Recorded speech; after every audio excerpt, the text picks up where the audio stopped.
خالق کائنات و ملک روز معاشر اللہ رب العزت قرآن مجید فرقان حمید میں ارشاد فرماتے ہیں لقد خلقنا الانسان فی کبد، ہم نے انسان کو مشقت میں پیدا کیا ہے، یعنی انسان ہمیشہ کے لیے مشقت میں رہنے والا ہے۔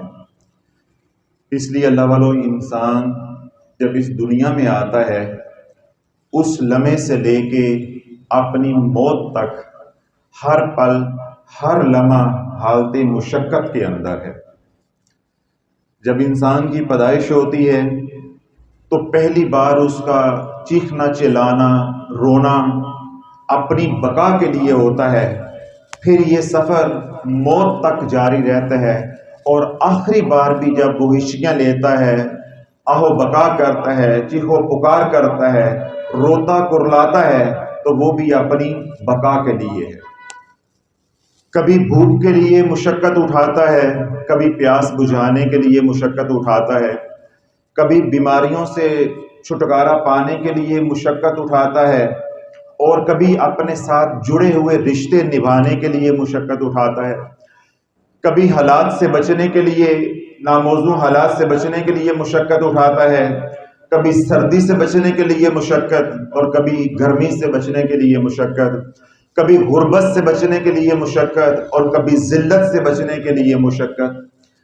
تو اسی طرح اگر کسی انسان کو اللہ رب العزت ایمان کی دولت سے سرفراز کر دیتا ہے تو وہ ساری زندگی اپنی آخرت بنانے کے لیے حالت مشقت میں رہتا ہے۔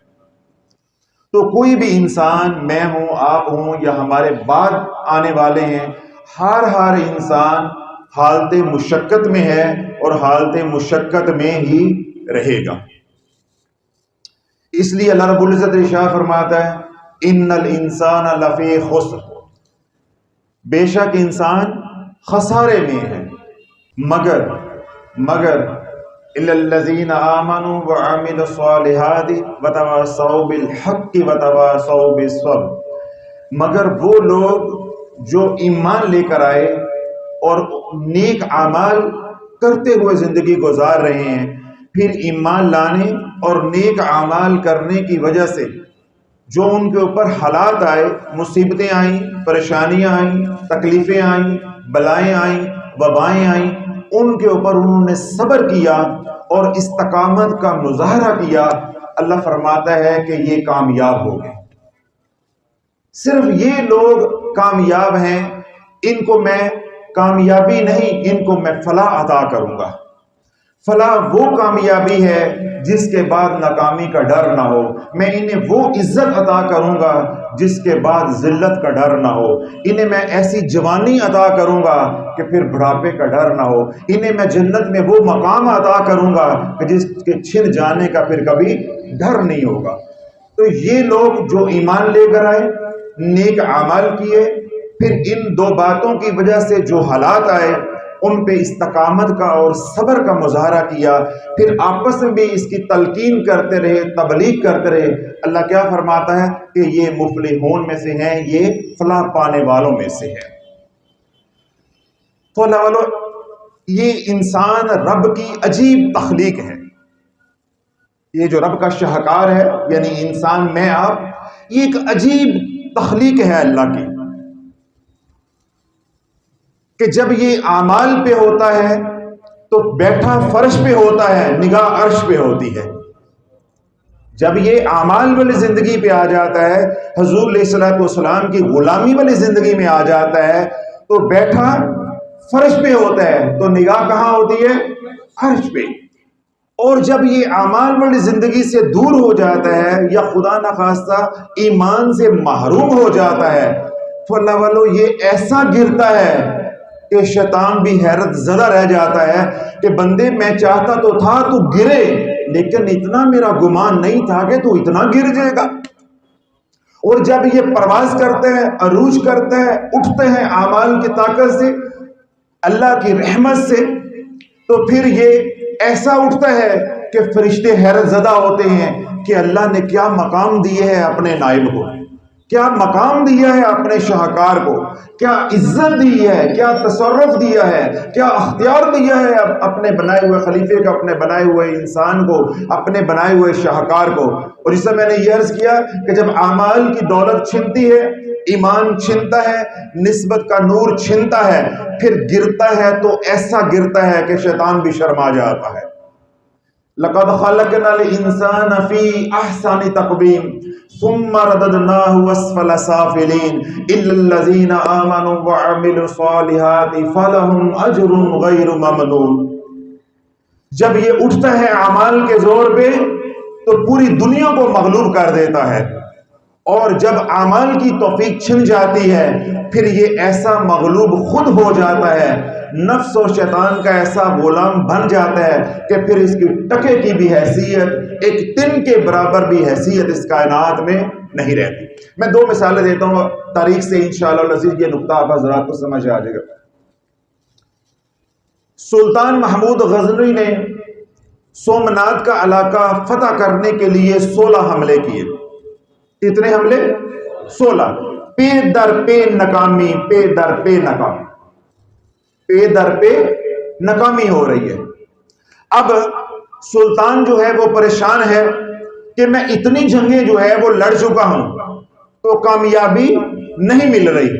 اپنے مشیروں سے مشورہ کیا تو ایک مشیر نے مشورہ دیا کہ 16 جنگیں تو اپنی زور بازو پہ لڑی ہیں، اب ایک حملہ یا ایک جنگ اللہ والوں کو ساتھ لے کے لڑ۔ 16 جنگیں تو نے اپنے زور بازو پہ لڑی ہیں، اب آخری حملہ اگر آپ کہتے ہیں کہ یہ میری آخری جنگ ہے، یہ 17واں حملہ میرا آخری ہوگا، یہ فتح ہو یا شکست ہو، اس کے بعد اب میرے اندر سکت نہیں ہے، میں 16 جنگیں نہیں ہارا بلکہ میں اندر سے ٹوٹ چکا ہوں، میں اندر سے بھی ہار چکا ہوں۔ تو اب یہ جو 17ویں جنگ ہے یا 17واں حملہ ہے، یہ فیصلہ کن ہوگا، یا سومنات کا علاقہ فتح ہوگا اور مسلمانوں کو فتح مبین عطا ہوگی، یا پھر مسلمان ہمیشہ کے لیے بر صغیر کے اندر مغلوب ہو جائیں گے۔ کیوں؟ جب تک وہ علاقہ فتح نہیں ہوتا مسلمانوں کی ہندوستان کے اندر حکومت مستحکم نہیں ہو سکتی۔ کیوں؟ وہ کفر کا گڑھ ہے، وہاں پرانے مندر ہیں، وہاں شرک ہوتا ہے۔ تو جب مشیر نے مشورہ دیا کہ سلطان تو نے 16 جنگیں اپنے زور بازو پہ لڑی ہیں، تو ایک جنگ اس کی دعا سے لڑ کے دیکھ جو چٹائی پہ بیٹھا ہوا ہے، جو چٹائی پہ بیٹھا ہوا ہے، جو بیٹھا فرش پہ ہے، نگاہ عرش پہ ہے، نگاہ عرش پہ ہے، اس کی دعاؤں کے ساتھ جنگ لڑ، پھر تجھے پتا چلے گا کہ فتح کیا ہوتی ہے اور شکست کیا ہوتی ہے۔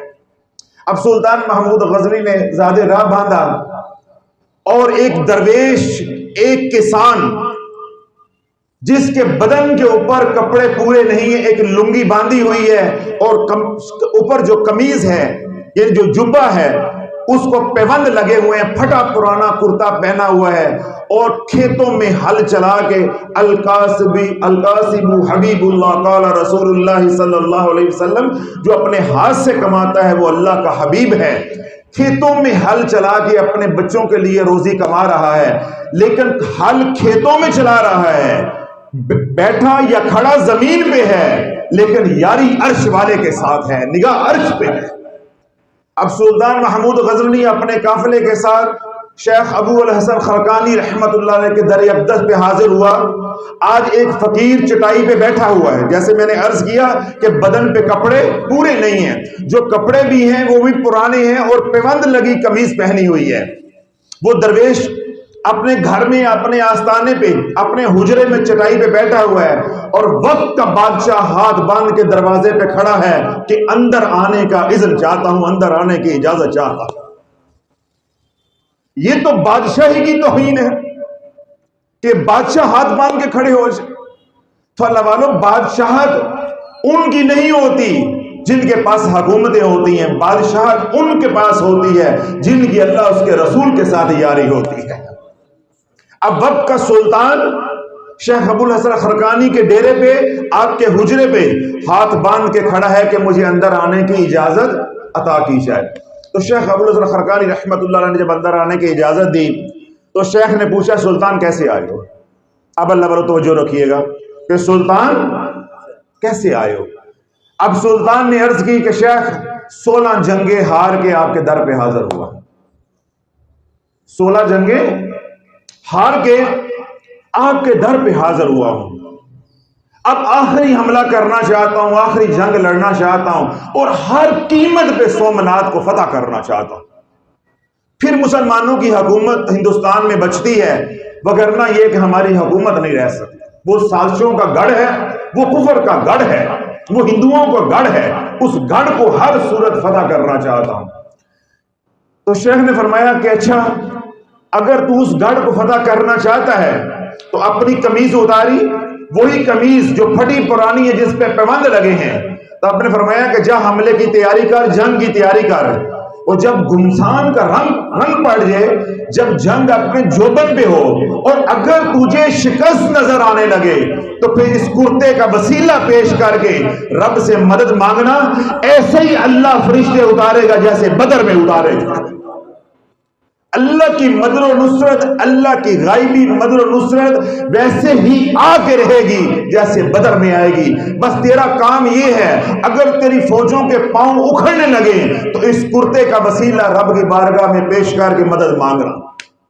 اب دعا کرنا، مدد مانگنا، وسیلہ پیش کرنا تیرا کام ہے، اور مدد کو اتارنا یا تیری مدد کرنا وہ عرش والے کا کام ہے، اور تیرے پیچھے ہاتھ اس چٹائی پہ بیٹھے درویش کا ہوگا۔ اب اپنی قمیض اتار کے، اپنا وہ پرانا پیوند لگا جبہ اتار کے شیخ ابو الحسن خرقانی رحمت اللہ نے سلطان کو دیا اور رخصت کر دیا۔ آ کے جنگ کی تیاری ہوئی، آخری مارکے کی 17ویں مارکے کی تیاری شروع ہوئی۔ سلطان نے جب 17واں حملہ کیا تو حملہ ناکامی سے دوچار ہوتا نظر آیا۔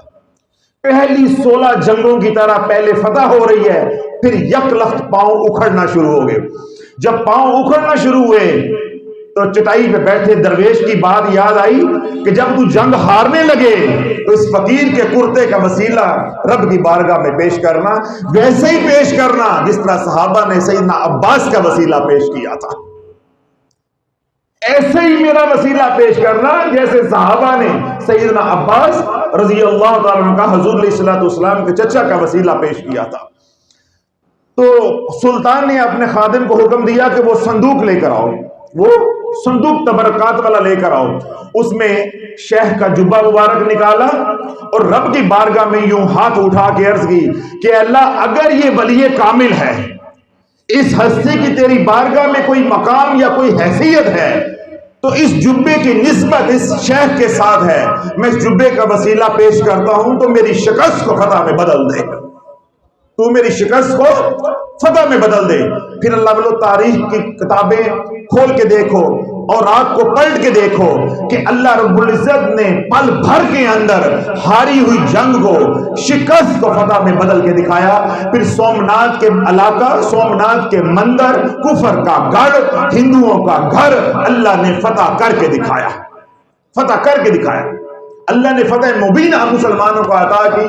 پھر سلطان محمود غزنوی اپنے سپاہیوں کے ساتھ، اپنی فوجوں کے ساتھ، اپنے مجاہدین کے ساتھ اب فاتحانہ انداز کے اندر سومنات میں داخل ہو رہا ہے۔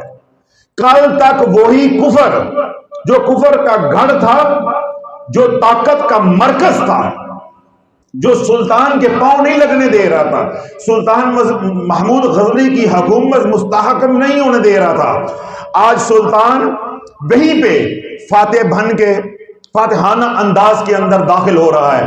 اور وہ کفر جو کل مسلمانوں کو للکارتا تھا، آج وہی ہندو، وہی کافر، وہی کفر سلطان کے تلوے چاٹ رہے ہیں اور اپنے جھوٹے خداؤں کی ناموز کی بھیک مانگ رہے ہیں کہ ہمارے خداؤں کو نقصان نہیں پہنچانا، ہمارے خداؤں کو نقصان نہیں پہنچانا۔ جب بادشاہ علاقہ فتح کرتے ہیں انہیں مال غنیمت چاہیے، اے سلطان تجھے جتنا پیسہ چاہیے ہم دینے کو تیار ہیں، ہمارے مندروں کو توڑنا نہیں ہے، ہمارے معبودوں کو، ہمارے بتوں کو، ہمارے خداؤں کو نقصان نہیں پہنچانا۔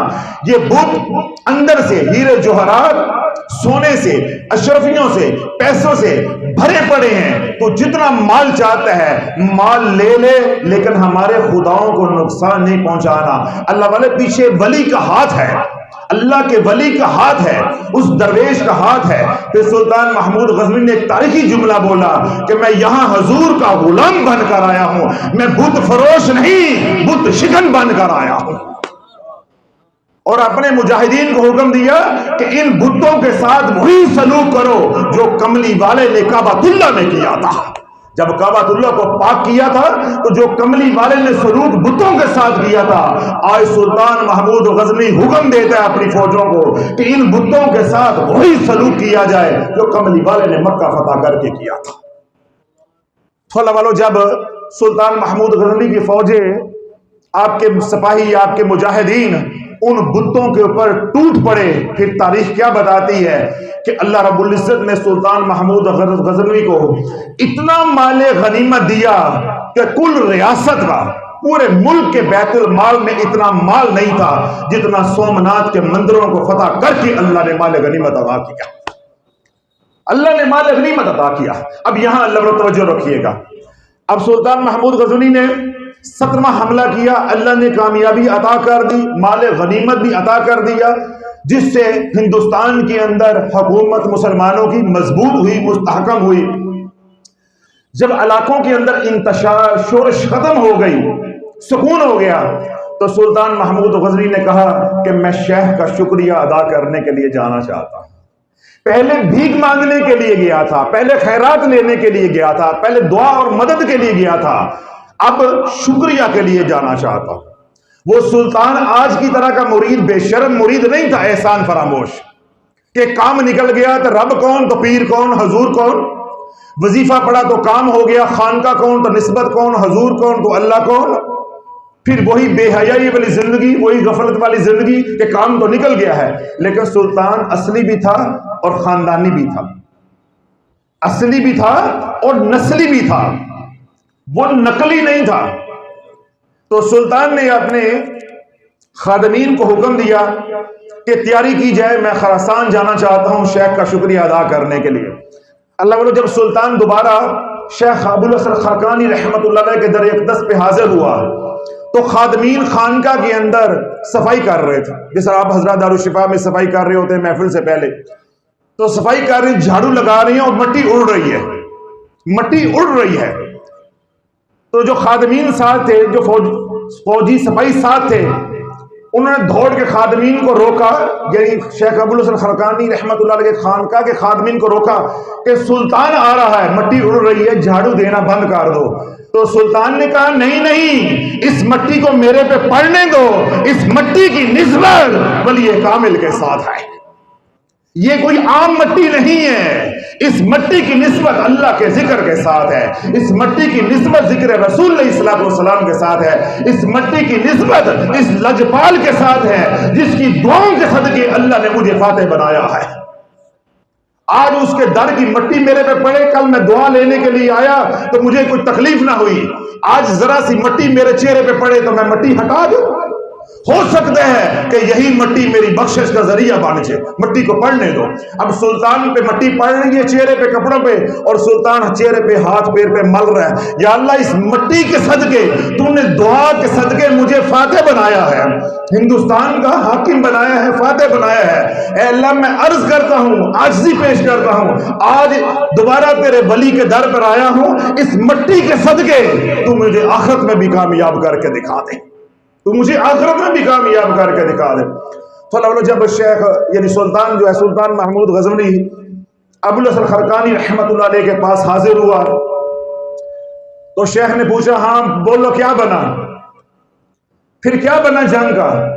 تو سلطان عرض کرنے لگا کہ شیخ آپ کی دعاؤں سے اللہ نے مجھے ہندوستان کا حاکم بنا دیا ہے، جو کفر کا گھڑ تھا اللہ نے مجھے فتح عطا کر دی ہے، اور اتنا مال غنیمت عطا کیا ہے کہ میرے بیت المال کے اندر بھی اتنا مال نہیں تھا جتنا اللہ نے ایک گھڑ سے، کفر کے گھڑ سے مجھے مال عطا کر دیا ہے، اور اب ہندوستان کے اندر شورش ختم ہو گئی ہے، سازشیں ختم ہو گئی ہیں، کفر کا گڑھ ختم ہو گیا ہے، اب مسلمانوں کا راج ہے، تو میں شکریہ ادا کرنے کے لیے، اظہار تشکر کے لیے آپ کی بارگاہ میں حاضر ہوا ہوں۔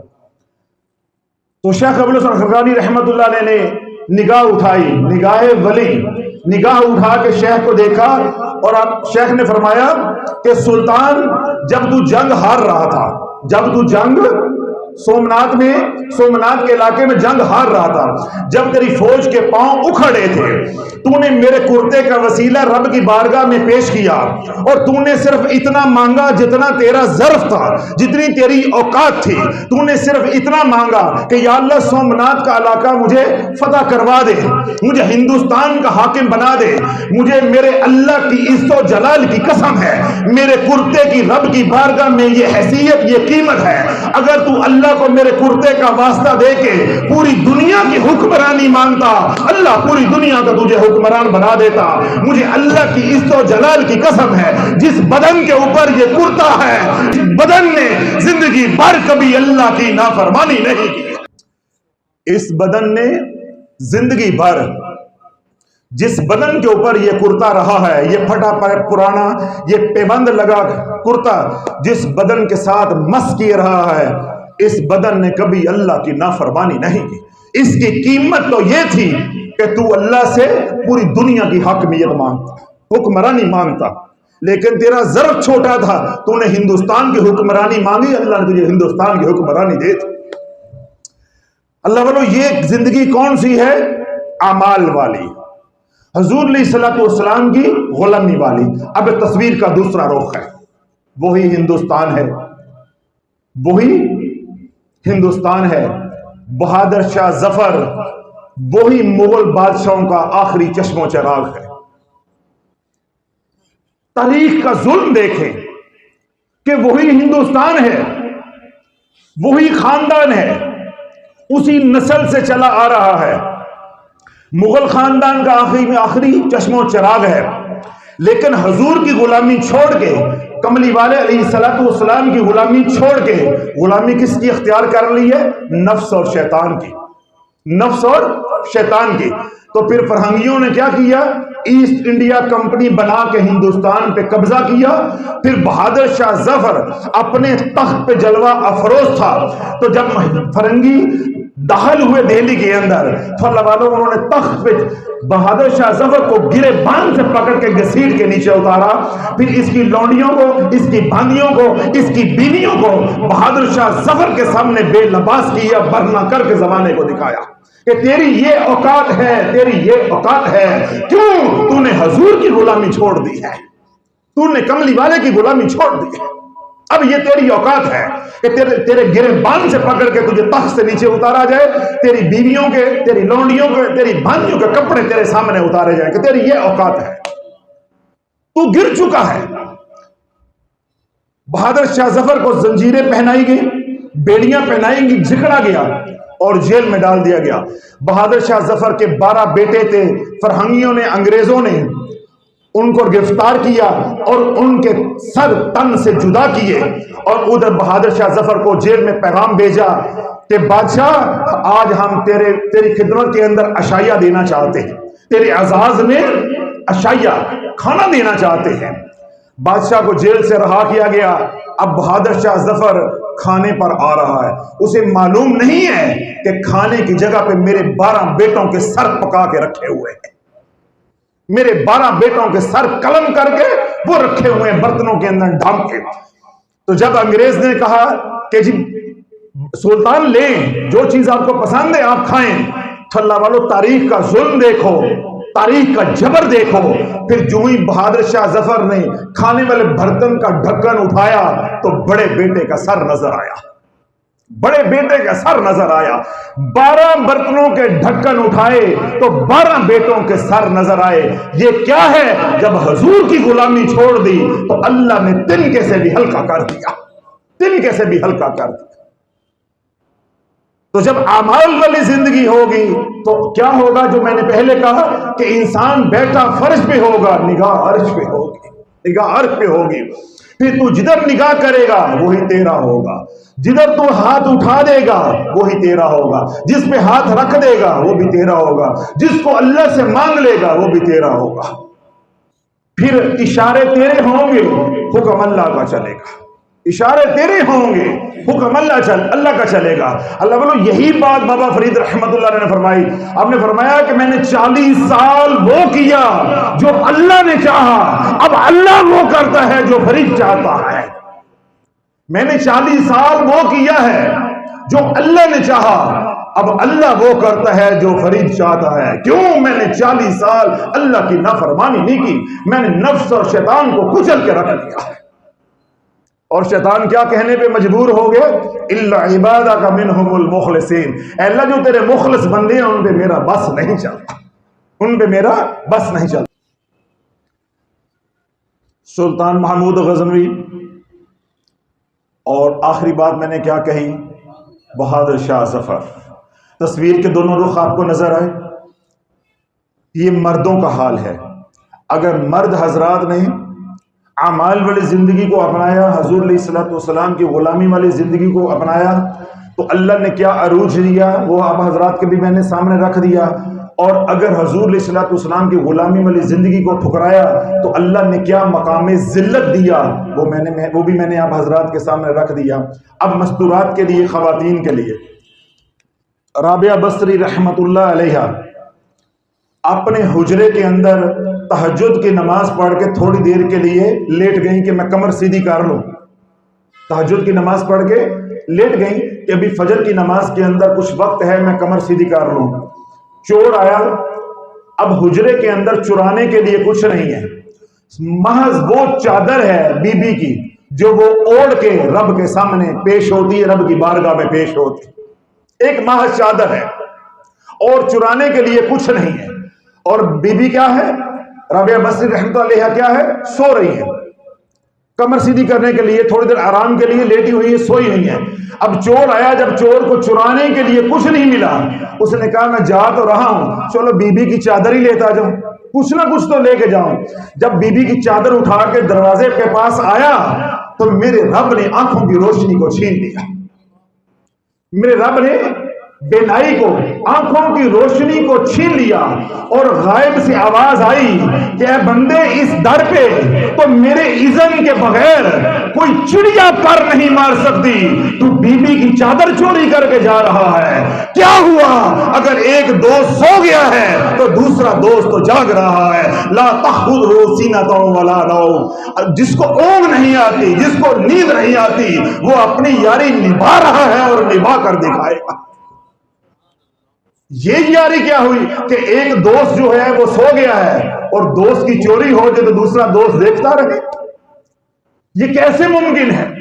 یہ تو وہ در ہے بی بی کا جس در پہ چڑیا پر نہیں مار سکتی اس کے اذن کے بغیر، تو اس کی چادر کو چرا کر لے جائے؟ یہ کیسے ممکن ہے؟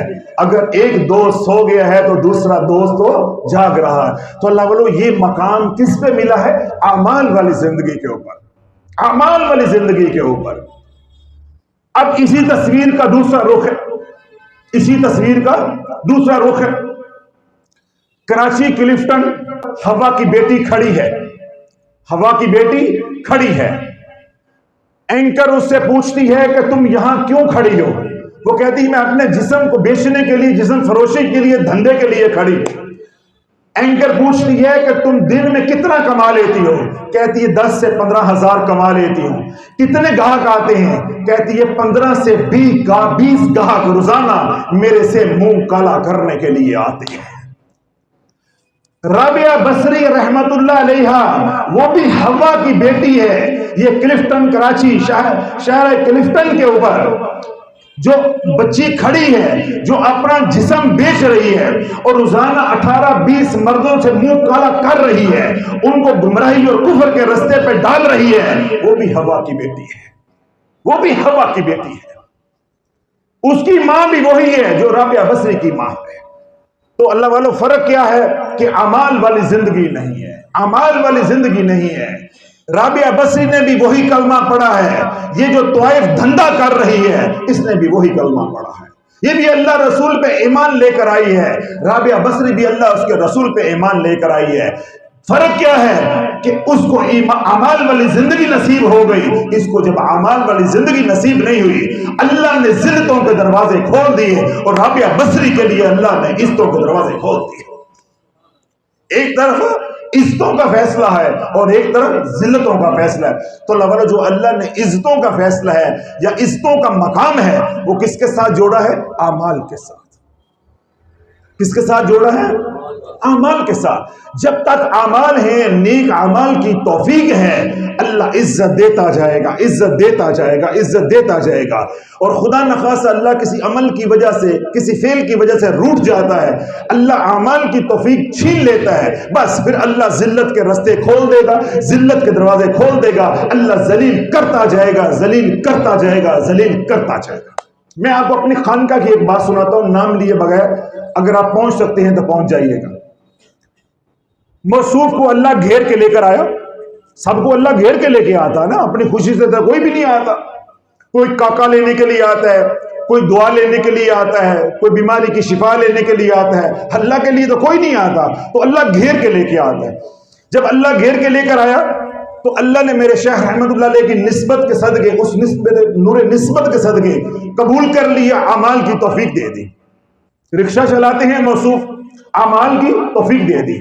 اب درود پاک پڑھا جا رہا ہے، اللہ کا ذکر ہو رہا ہے، قرآن سیکھا جا رہا ہے. قرآن نہیں پڑھا ہوا ناظرہ قرآن اس عمر میں آ کے جب بیانات سنے، ترغیب ہوئی، اب قرآن پڑھنا شروع کیا، قرآن سیکھنا شروع کیا. اب یہ ساری زندگی کیا ہے؟ اعمال والی.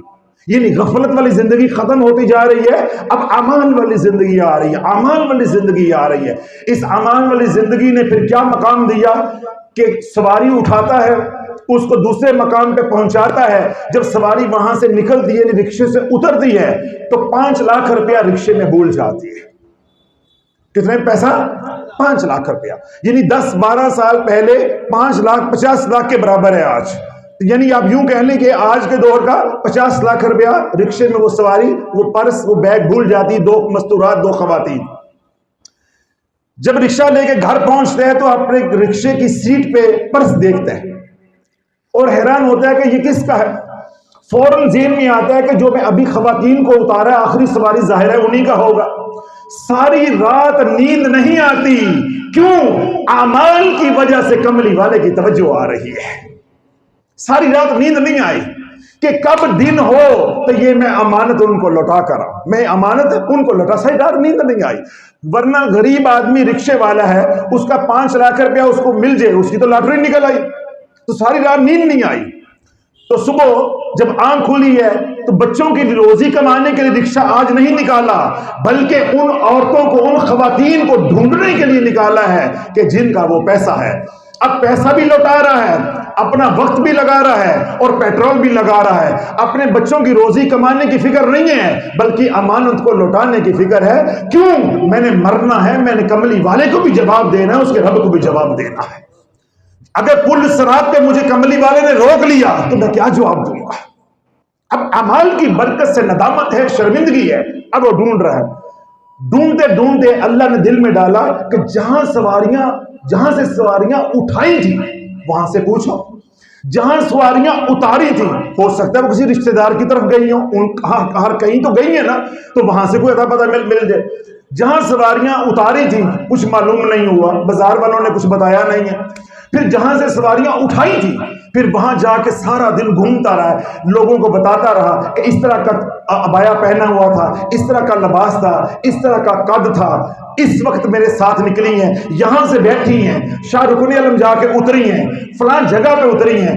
آگے معلوم نہیں ہے کہ وہ کون ہے، ان کا مجھے پتہ تو بتا دو، ان کا مجھے پتہ تو بتا دو.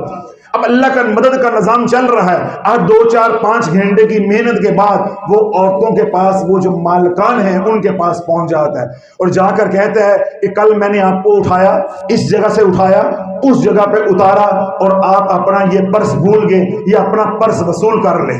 اللہ والو، اللہ کی مدد کا نظام، اللہ کی رحمت کا نظام، اللہ کا عرش ہل گیا. اب خواتین نے کہا کہ اس کے اندر جتنے پیسے ہیں وہ سارے تجھے انعام ہے، وہ سارے تجھے انعام ہے. صرف اس کے اندر جو ہمارے کاغذات ہیں، ہمارا ویزا، ہمارے پاسپورٹ، ہمارے آئی ڈی کارڈز ہیں، بس وہ ہمیں دے دے، ہمیں پیسے کی حاجت نہیں ہے. ہمیں اللہ نے اتنا دیا ہوا ہے، اتنا تو میرا خامن 1 مہینے میں کیا 1 ہفتے میں کما لیتا ہے، اتنا 1 ہفتے میں کما لیتا ہے. ہماری 1 ہفتے کی کمائی ہے.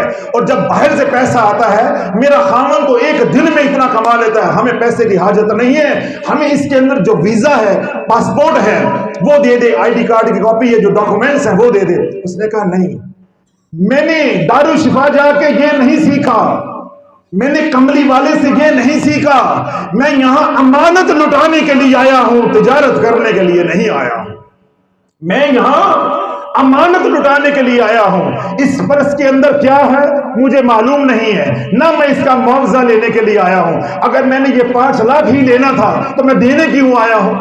میں دینے کیوں آیا ہوں؟ تو میں تجارت کرنے نہیں بلکہ امانت لٹانے کے لیے آیا ہوں۔ آج 5 لاکھ کو کیا کیا ہے؟ ٹھوکر مار دی، ٹھوکر مار دی۔ تصویر کا ایک رخ ہے، پھر میرے رب کا نظام چل پڑا ذلت کا، اللہ کا نظام چل پڑا ذلت کا۔ جب دل میں یہ بات آ گئی کہ خانقاہ جا کے کیا ملتا ہے، اللہ گھر بھی ہے، اللہ گھر بھی ہے، نماز مسجد میں پڑھے تو زیادہ ثواب ہوتا ہے، خانقاہ کو جامعہ مسجد تو نہیں ہے، اللہ کا ذکر گھر میں بھی تو کیا جا سکتا ہے، بیوی بچوں کے ساتھ بھی تو کیا جا سکتا ہے، وہاں جا کے بیٹھیں گے وہ تو حقوق اللہ ہیں، اللہ نے تو حقوق اللہ معاف کر دینے ہیں، جو میرے بیوی بچوں کے ہیں یہ تو حقوق العباد ہیں۔ اب جب نفس اور شیطان نے گمراہ کیا، خانقاہ سے رابطہ ٹوٹتا ٹوٹتا ٹوٹتا آخر ٹوٹ گیا، آخر ٹوٹ گیا۔ خانقاہ آنا چھوڑ دیا، مالی تنگ دستی نے گھیر لیا، اب ایمان گر گیا، اعمال کی توفیق اللہ نے سلب کر لی۔ وہ کہاں گیا 1.25 لاکھ مرتبہ آیت الکرسی پڑھنا، وہ کہاں گیا 1.25 لاکھ مرتبہ تسبیح ملائکہ کرنا، وہ کہاں گیا 1.25 لاکھ مرتبہ سورۃ اخلاص پڑھنا، وہ سارے اعمال اللہ نے چھین لیے۔ اب معلوم ہی نہیں ہوا، اب دل پتھر ہو گیا ہے، کیونکہ دل تو نرم ہوتا ہے اعمال کی وجہ سے۔ جب اللہ نے اعمال کی توفیق چھین لی ہے، اب دل پتھر ہو گیا ہے، حالات کا جبر ہے، اب کھانے کو پائی نہیں ہے۔ اب تصویر کا دوسرا رخ جو ذلت کا رخ ہے وہ کیا ہے کہ صبح کا وقت ہے، دہی لینے کے لیے جاتا ہے۔ کہاں جاتا ہے؟ دہی لینے کے لیے۔ دکان پہ رش، ہر بندہ کہہ رہا جی مجھے آدھا پاؤ دے دو، مجھے پاؤ دے دو، مجھے کلو دے دو، مجھے آدھا کلو دے دو۔ ایک معصوم بچی کہتی ہے انکل مجھے آدھا کلو دہی دے دے۔ دہی ہے 30 روپے کلو، اس وقت کتنے کا کلو تھا؟ 30 روپے، تو آدھا کلو کتنے کا آئے گا؟ 15 روپے کا۔ اب بچی نے 15 روپے پکڑائے، اب وہ جو 15 روپے ہیں ان میں ایک 10 روپے کا نوٹ ہے اور ایک 5 روپے کا سکہ ہے۔ جب معصوم بچی نے انکل کو پکڑایا، انکل مجھے آدھا کلو دہی دے دے، جب بچی یوں پیسے پکڑا رہی ہے، اس معصوم بچی کو یہ معلوم نہ ہوا کہ میں پیسے تو پکڑا رہی ہوں لیکن 5 کا سکہ نیچے سے گر گیا ہے۔ کہتا ہے جو ہی 5 کا سکہ گرا، کل 5 لاکھ کو ٹھوکر مار کر آیا تھا، آج 5 روپے کے سکے کے اوپر میں نے پاؤں رکھ دیا، آج میں نے 5 روپے کے سکے کے اوپر پاؤں رکھ دیا۔ بچی بلکتی رہی، روتی رہی، دہی والے نے دہی تولا آدھا کلو، جب اس نے پیسے پکڑے تو اس نے کہا بیٹا یہ تو 10 روپے ہیں، مجھے 15 روپے دو۔ اب بچی رو رہی ہے انکل میں نے 15 دیے ہیں، انکل میں نے 15 دیے ہیں۔ اب اس میں ایک 10 کا نوٹ ہے، ایک 5 کا سکہ ہے۔ اب دکاندار کہہ رہے کہ صرف 10 کا نوٹ ہے، سکہ کہاں ہے؟ اب بچی زمین پہ ڈھونڈ رہی ہے لیکن اس کا دل نرم نہیں ہو رہا، اس سکے کے اوپر پاؤں رکھ کے کھڑا ہے، اس سکے کے اوپر 5 روپے کے سکے کے اوپر۔ اللہ والا جب اعمال چھن گئے تو آج 5 روپے کی اتنی حیثیت ہے، کل اعمال والی زندگی تھی، نسبت قادریہ شافیہ والی زندگی تھی، حضور علیہ الصلوۃ والسلام کی توجہ والی زندگی تھی، تو 5 لاکھ کو ٹھوکر ماری تھی اور یہ فکرہ بولا تھا کہ میں امانت لٹانے آیا ہوں، میں تجارت کرنے نہیں آیا ہوں۔ اور آج ایک معصوم بچی رو رہی ہے کہ میری ماں مارے گی، میرا باپ مارے گا کہ تو دہی کیوں آدھا کلو دہی لے کر آئی، تو پیسے کیوں گھوم کر آئی، لیکن دل نہیں نرم ہوا، دل نہیں پگھلا۔ تو اللہ والو جب اعمال چھن جاتے ہیں تو اندر سیاہ ہو جاتا ہے، ظلمت ہو جاتی ہے، اندر پتھر ہو جاتا ہے، اندر پتھر ہو جاتا ہے۔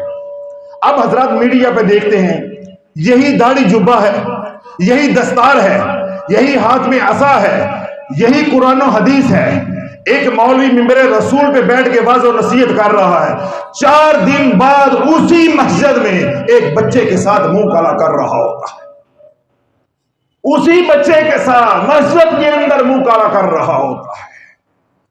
وہ کہاں گیا سب کچھ؟ دستار، وہ دستار کہاں گئی؟ وہ جبہ کہاں گیا؟ وہ سارا اللہ رسول کی باتیں کہاں گئی؟ وہ واعظ و نصیحت کہاں گئی؟ ایک طرف عزت کا مقام ہے. اللہ والو جب اعمال والی زندگی چھوٹ گئی، حضور علیہ الصلوۃ والسلام کی جو توجہ ہے وہ ہٹ گئی، اللہ کی رحمت روٹ گئی. جب اعمال کی توفیق سلب ہوئی تو پھر شیطان کا راستہ کھل گیا، اور شیطان کا راستہ ذلت والا ہے. پھر اللہ ذلت کے گڑھے میں ڈال کے دکھاتا ہے، زمانے کو دکھاتا ہے، پھر ذلیل کرتا جاتا ہے، کرتا جاتا ہے، کرتا جاتا ہے. جیسے میرے رب کے ہاں عزت کی کوئی انتہا نہیں ہے، اس طرح اللہ جس کو پکڑ لے پھر اس کے ذلیل کرنے کی بھی کوئی انتہا نہیں ہے. جو بات میں نے آپ حضرات کی خدمت میں عرض کی، مجھے پوچھنے کی تو ضرورت نہیں ہے جس طرح آپ کی آنکھیں آنسوؤں سے بھری پڑی ہیں. صرف میں اپنی تسلی کے لیے پوچھ رہا ہوں، کچھ سمجھ آئی ہے؟ کچھ سمجھ آئی ہے؟ اب اللہ والو یہ جتنی بات میں نے اب تک کی ہے یہ میرا موضوع نہیں تھا، یہ میرا موضوع نہیں تھا. جو بات اب کرنا چاہتا ہوں اس بات کو سمجھانے کے لیے یہ بولنا مجھے ضروری تھا.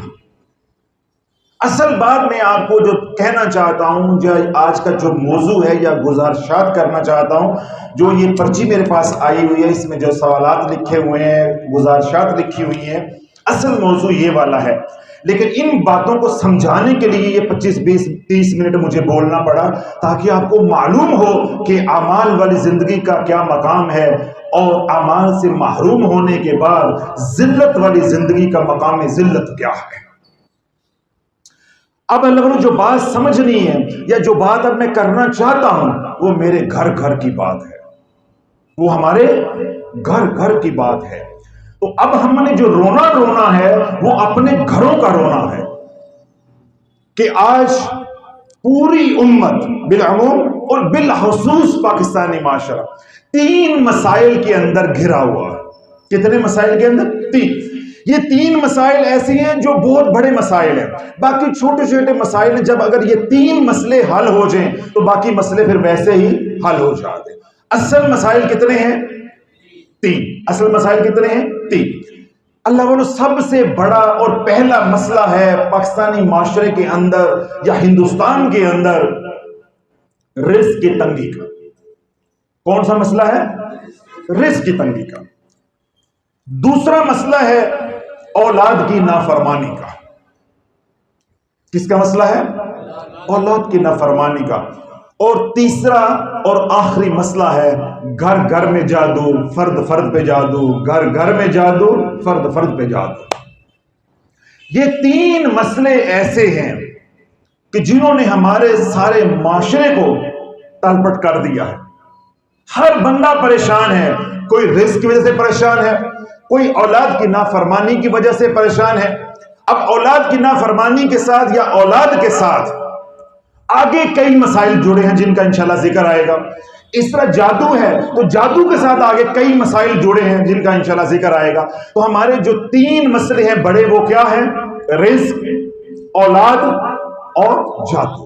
یعنی ہمارے مسئلے کتنے ہیں بڑے؟ 3. باقی سارے ان 3 مسائل کے ساتھ جڑے ہوئے ہیں، ذیلی مسئلے ہیں. جس بات کو میں اللہ والو آپ کے گوش گزار کرنا چاہتا ہوں یا آپ چاہتا ہوں کہ اللہ دل میں اتار دے، وہ یہ ہے کہ جب تک اللہ والو کسی مسئلے کی تشخیص نہیں ہوتی اس کا علاج ممکن نہیں ہوتا، اس کا علاج ممکن نہیں ہوتا.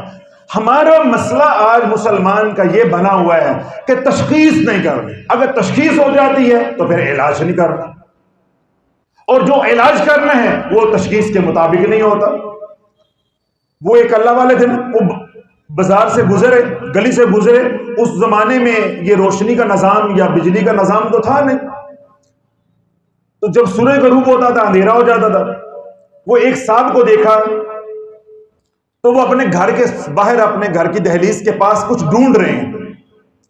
تو انہوں نے کہا کہ کیا ڈھونڈ رہے ہو؟ اس نے کہا سوئی گم ہو گئی ہے، میں سوئی ڈھونڈ رہا ہوں، میں سوئی ڈھونڈ رہا ہوں.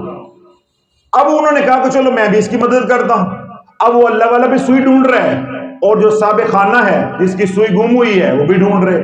اب دونوں سوئی ڈھونڈ رہے ہیں، سوئی ڈھونڈ رہے ہیں، سوئی ڈھونڈ رہے ہیں، سوئی نہیں مل رہی، سوئی نہیں مل رہی.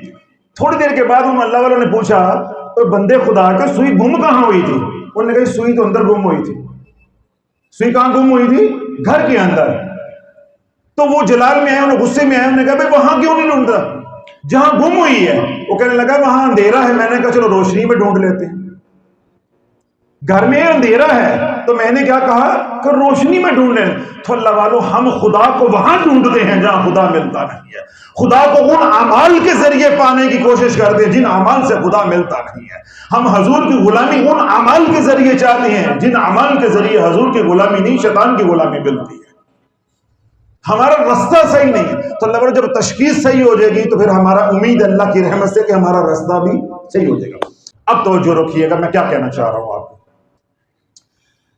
اللہ والو یہ جو 3 مسئلوں کی بنیاد ہے، انتہائی معذرت کے ساتھ یہ 3 مسائل کی جو بنیاد ہے انتہائی معذرت کے ساتھ اس کی بنیاد رکھنے والے مجرم ہمارے ماں باپ ہیں۔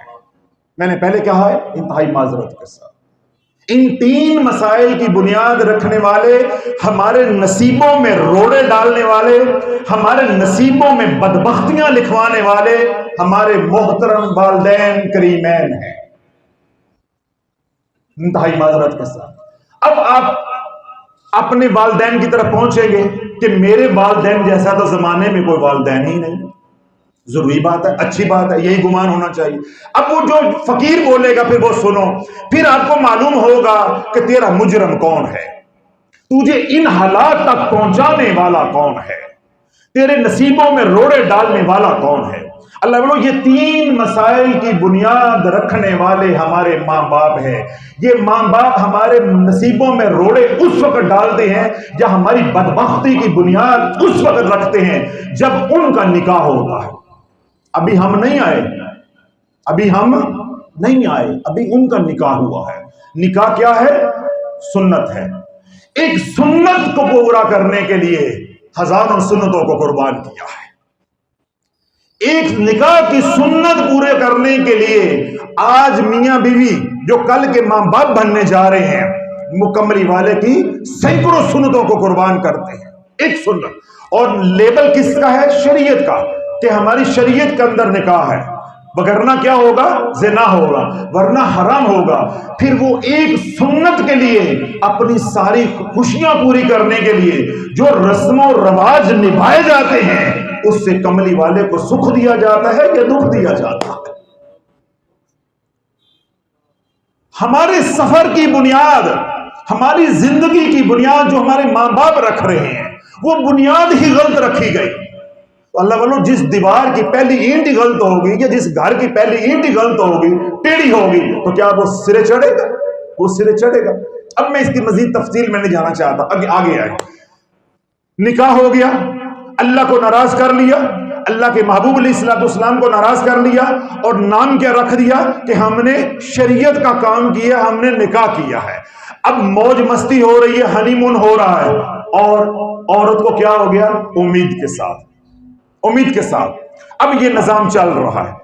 عورت کی آؤ بھگت ہو رہی ہے، ہونی چاہیے، بیڈ سے پاؤں نیچے نہیں اتارنا چاہیے، خدمت ہو رہی ہے، ہونی چاہیے، سارے نخرے دیکھے جا رہے ہیں، سب کچھ ہو رہا ہے، نماز کی پرواہ نہیں ہے، اللہ کے ذکر کی پرواہ نہیں ہے، اعمال والی زندگی کی پرواہ نہیں ہے، بس اس کی خوراک پوری ہونی چاہیے، یعنی اس کے بدن کی خوراک پوری ہونی چاہیے، اس کے پیٹ میں جو بچہ ہے یعنی زچہ اور بچہ کی خوراک پوری ہونی چاہیے، لیکن زچہ اور بچہ کی روح کو جو اعمال چاہیے، جو خوراک چاہیے، اس کی پرواہ نہیں ہے۔ کیوں؟ خامن کے پاس اعمال والی زندگی نہیں ہے، وہ حضور کا تو غلام نہیں ہے، وہ کسی حضور کے غلام کا تو غلام نہیں ہے جس کو یہ شعور ہو کہ میں نے بدن کو تو پالنا ہے لیکن میں نے آنے والے بچے کی روح کو بھی پالنا ہے اور اس کی ماں کی روح کو بھی پالنا ہے۔ جب تک وہ روح طاہر نہیں ہوگی تو میری اولاد فرما بردار کیسے ہوگی؟ میری اولاد کیسے فرما بردار؟ اب اللہ بولو ڈلیوری کا وقت آ گیا۔ کیا ہو گیا؟ ڈلیوری کا، تیری میری ڈلیوری کا وقت آ گیا۔ جب ہماری ماں نے ہمیں پیدا کیا، ذرا پیچھے جاؤ، اب ڈلیوری کا وقت آ گیا۔ اب کیا ہو رہا ہے؟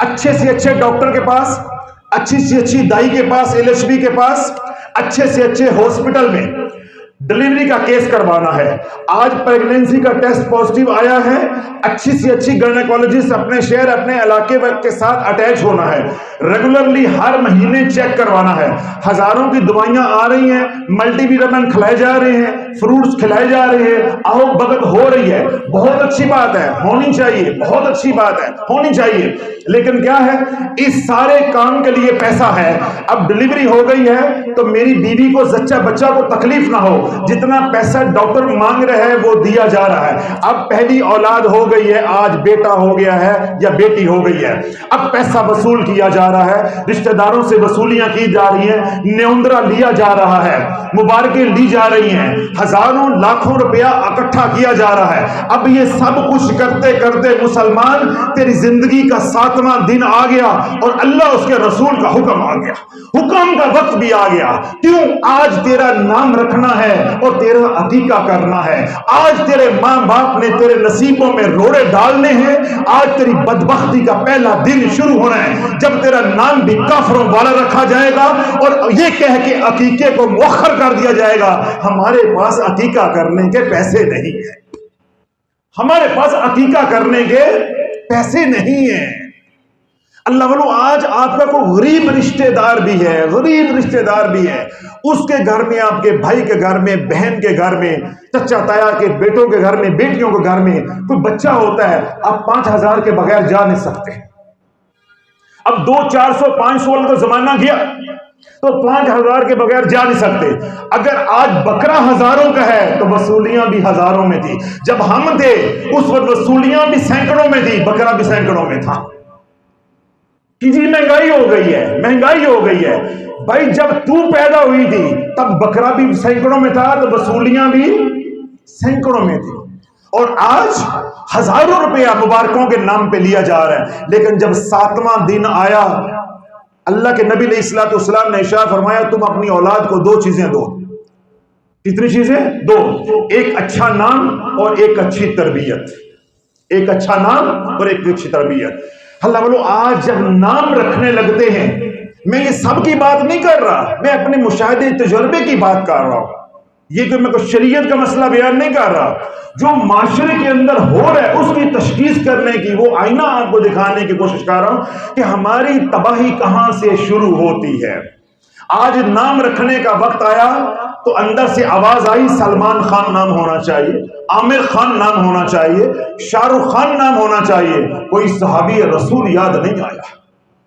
عامر خان، سلمان خان، شاہ رخ خان یا کوئی اور بدبخت ہے، ناچ گانے والا ہے، ان کے نام یہ غلط نہیں ہے، لیکن میں آپ کو روحانیت کی دنیا میں لے جانا چاہتا ہوں۔ میں مولوی نہیں ہوں کوئی شریعت کا فتویٰ آپ کو دینا چاہتا ہوں، میں روحانیت کی دنیا سے آپ کو جواب دینا چاہتا ہوں کہ جب آپ اپنے بچے کا نام شاہ رخ خان رکھ رہے تھے، سلمان خان رکھ رہے تھے، عامر خان رکھ رہے تھے، کوئی اور اس طرح کا نام رکھ رہے تھے، تو دھیان کدھر گیا تھا؟ دھیان کدھر گیا تھا؟ مدینے گیا تھا؟ صحابہ کی طرف گیا تھا؟ ان کنجروں کی طرف گیا تھا۔ قال رسول اللہ صلی اللہ علیہ وسلم المرء مع من احب، جس کی جس کے ساتھ محبت ہے اس کا حشر بھی اسی کے ساتھ ہوگا۔ تم نے نام اس ایکٹریس یا ایکٹر کی محبت میں رکھا، اللہ نے تیرے بچوں کے نصیبوں میں بدبختی لکھ دی، روڑے ڈال دیے، آج وہ نصیبوں والا بھی بد نصیب ہو گیا ہے۔ کیوں؟ تیرے ماں باپ کے دل میں محبت ان ناچ گانے والوں کی ہے، وہ ان کی محبت نہیں ہے جنہوں نے کلمے کے اوپر اپنی اولادیں وار دی، اپنی جانیں وار دی، اپنے باغات وار دیے، اپنی عزتیں وار دی، حضور کی ناموس کی خاطر جنہوں نے سب کچھ قربان کر دیا، وہ تیرے لیے قابل عزت نہیں ہے، قابل احترام نہیں ہے، قابل قبول نہیں ہے۔ تیرے لیے قابل قبول ہے تو وہ ہے جو ناچ گانے والا ہے، جو ناچ گانے والا ہے، چاہے اس کا بظاہر نام مسلمانوں والا ہے، سلمان خان ہے، وہ تو شیطان کا کرندہ ہے، وہ تو شیطان کا کرندہ ہے۔ تو اللہ والو اگر بظاہر نام مسلمانوں والا بھی رکھا ہے تو دھیان کدھر گیا ہے؟ ہندوستان گیا ہے یا مدینے گیا ہے؟ بولو اللہ والو،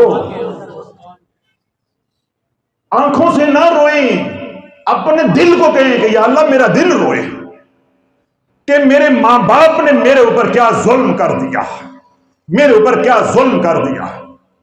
میری تقدیر میں اگر اللہ نے کوئی اچھا لکھا بھی تھا تو میرے ماں باپ نے میرے نصیبوں کو برائیاں لکھوا دی. تو اللہ والوں جس کا نام جس کی محبت میں رکھا جاتا ہے، روحانیت کا یہ پہلا سبق ہے. فیض بھی اسی کا ہی آتا ہے، فیضان بھی اسی کا ہی آتا ہے. روحانیت کے اندر تصور شیخ کیا ہے؟ یہی تو ہے. میں اس کی ایک آسان مثال دیتا ہوں. جب آپ حضور علیہ الصلوۃ والسلام پہ درود پاک پڑھتے ہیں، آپ کے دل و دماغ میں سرور، محبت، جذب کدھر سے آتا ہے؟ مدینے سے، کملی والے کی طرف سے. تو جس کا آپ ذکر کر رہے ہوتے ہیں، توجہ بھی اسی کی آ رہی ہوتی ہے، توجہ بھی اسی کی آ رہی ہوتی ہے. جس طرح آپ حضرات کسی شخص کو یاد کر رہے ہوں تو فوراً اوپر سے آ جائے تو ہم کیا کہتے ہیں؟ بھائی ابھی ہم تیری باتیں کر رہے تھے، ہم تجھے ابھی یاد کر رہے تھے. تو اللہ والو یہ روحانیت ہے، یہ قلبی تعلق ہے. تو جب قلبی تعلق جو صحابہ کے ساتھ ہونا چاہیے تھا، جو کملی والے کے ساتھ ہونا چاہیے تھا، وہ کن کے ساتھ ہو گیا؟ ناچ گانے والوں کے ساتھ. ایسے ہی بیٹی ہے تو ان ناچ گانے والیوں کا نام. تو اللہ والو پہلا کام یا پہلی ٹیڑھی اینٹ ماں باپ نے رکھی کہ ہمارا نام جو ہے وہ غلط رکھا گیا، ہمارا نام غلط رکھا گیا. اب اللہ والو نام رکھنا ایک تو یہ مسئلہ، ایک بسا اوقات ایسا ہر گھر میں نہیں ہوتا، میں نے پہلے بھی یہ بات عرض کی، لیکن بسا اوقات یہ ہوتا ہے کہ نام ایسا رکھا جاتا ہے جو وہ بچے کے ساتھ مناسبت یا مطابقت نہیں رکھتا، اس کی شخصیت کے ساتھ یا اس کی روح کے ساتھ. میں آپ کو اپنے گھر کی بات سناتا ہوں. میرا بھانجا ہوا تو میری بہن نے مجھے فون کیا کہ بھائی اس کا نام رکھ دو، اس کا نام رکھ دو.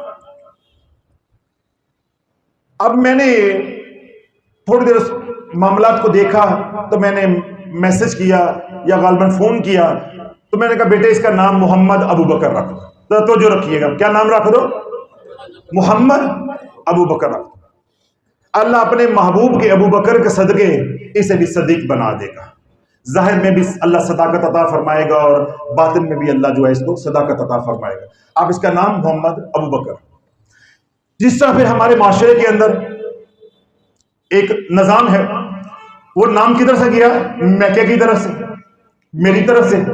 ادھر حال حال مچ گئی، نہیں جی منڈا سادہ تو نام ایسی رکھنا، لڑکا ہمارا ہے، اولاد ہماری ہے، نام ہم نے رکھنا. مجھے میری بہن کا فون آیا کہ بھائی وہ اس طرح گھر میں جو ہے نا وہ ساس بول رہی ہے، یہ یوں کہہ رہی ہے، تو کیا کرنا؟ میں کہا بیٹے دیکھیں بات یہ ہے، ہم نکلے ہیں ہندوؤں میں سے ابھی تازے، تو یہ ابھی وہ ہمارے اوپر جو رسم و رواج کی چھاپ ہے یہ اتر نہیں رہی. چاہے ہمیں اللہ نے ایمان کی دولت دے بھی دی ہے، اوپر سے ہم ڈرامے فلمیں ان کی دیکھتے ہیں تو اس لیے وہ اثر ختم ہی نہیں ہوتا. تو آپ اپنے بیٹا گھر میں لڑائی نہیں ڈالو، وہ جو رکھتے ہیں ان کو رکھنے، جو رکھتے ہیں رکھے.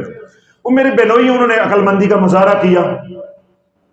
انہوں نے کہا کہ نام نہ تو رکھیں گے ڈاکٹر صاحب، یعنی میرا کہا، اور نام نہ آپ رکھیں گے، کیونکہ اگر اب ہم نے نام ابو بکر رکھ لیا ہے تو اگر ہم نہیں رکھتے ان کی دل آزاری بھی ہوگی، یہ بھی منہ بنا کے بیٹھے گی، اور اگر ہم آپ کا ان کا رکھ لیتے ہیں تو آپ لوگ ناراض ہیں، میرے ماں باپ بھی ناراض ہیں، تو یہ لڑائی ہمارے گھر میں ختم نہیں ہونی. اس کا بہتر حال یہ ہے کہ میں اپنے حضرت کو فون کرتا ہوں، وہ جو نام دے دیں گے وہ رکھ لیں گے. میں نے کہا بہت اچھی بات ہے، یہ تو بڑا اچھا جو ہے نا اس کا حل نکلا ہے.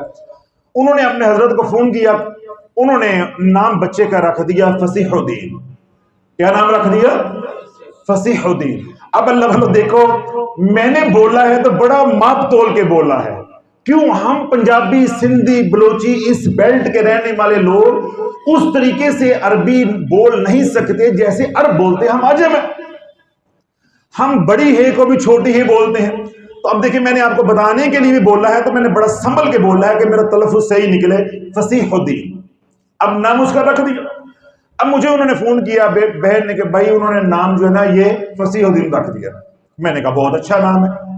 میں نے اپنے بنوئی کو بھی بات کہی، اپنی بہن کو بھی یہ بات سمجھائی. میں نے کہی دیکھیں جی آپ کی اولاد ہے، ہمیں تو کوئی جو ہندوانہ معاشرہ اس میں بیٹی والوں کو تو کوئی حق دیا نہیں جاتا، لیکن میں مشورتاً آپ کو یہ بات کہہ رہا ہوں کہ یہ نام اگر آپ نے رکھ لیا ہے اور فصیح الدین کو اسی طریقے سے صحیح بولا نہ گیا تو یہ بچہ آپ کے لیے رحمت نہیں، یہ عذاب بن جائے گا، یہ نعمت نہیں عذاب بن جائے گا.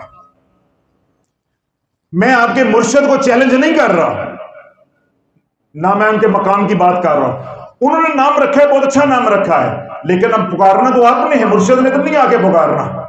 لیکن یہ نام پنجابیوں کے لیے، سندھیوں کے لیے صحیح نہیں. یہاں کوئی اردو سپیکنگ ہو تو وہ ان کے لیے مناسب ہے، لیکن پھر بھی اتنا بڑا لمبا نام ہمارے ہاں پکارا نہیں جاتا. میں کہ اس کے نتیجے نکلیں گے دو. کتنے نکلیں گے؟ دو. یا تو آپ اس کو غلط پکارو گے، کیا کرو گے؟ غلط. تو یا پھر اس کا الٹا نام بگاڑو گے، کوئی نک نیم رکھو گے.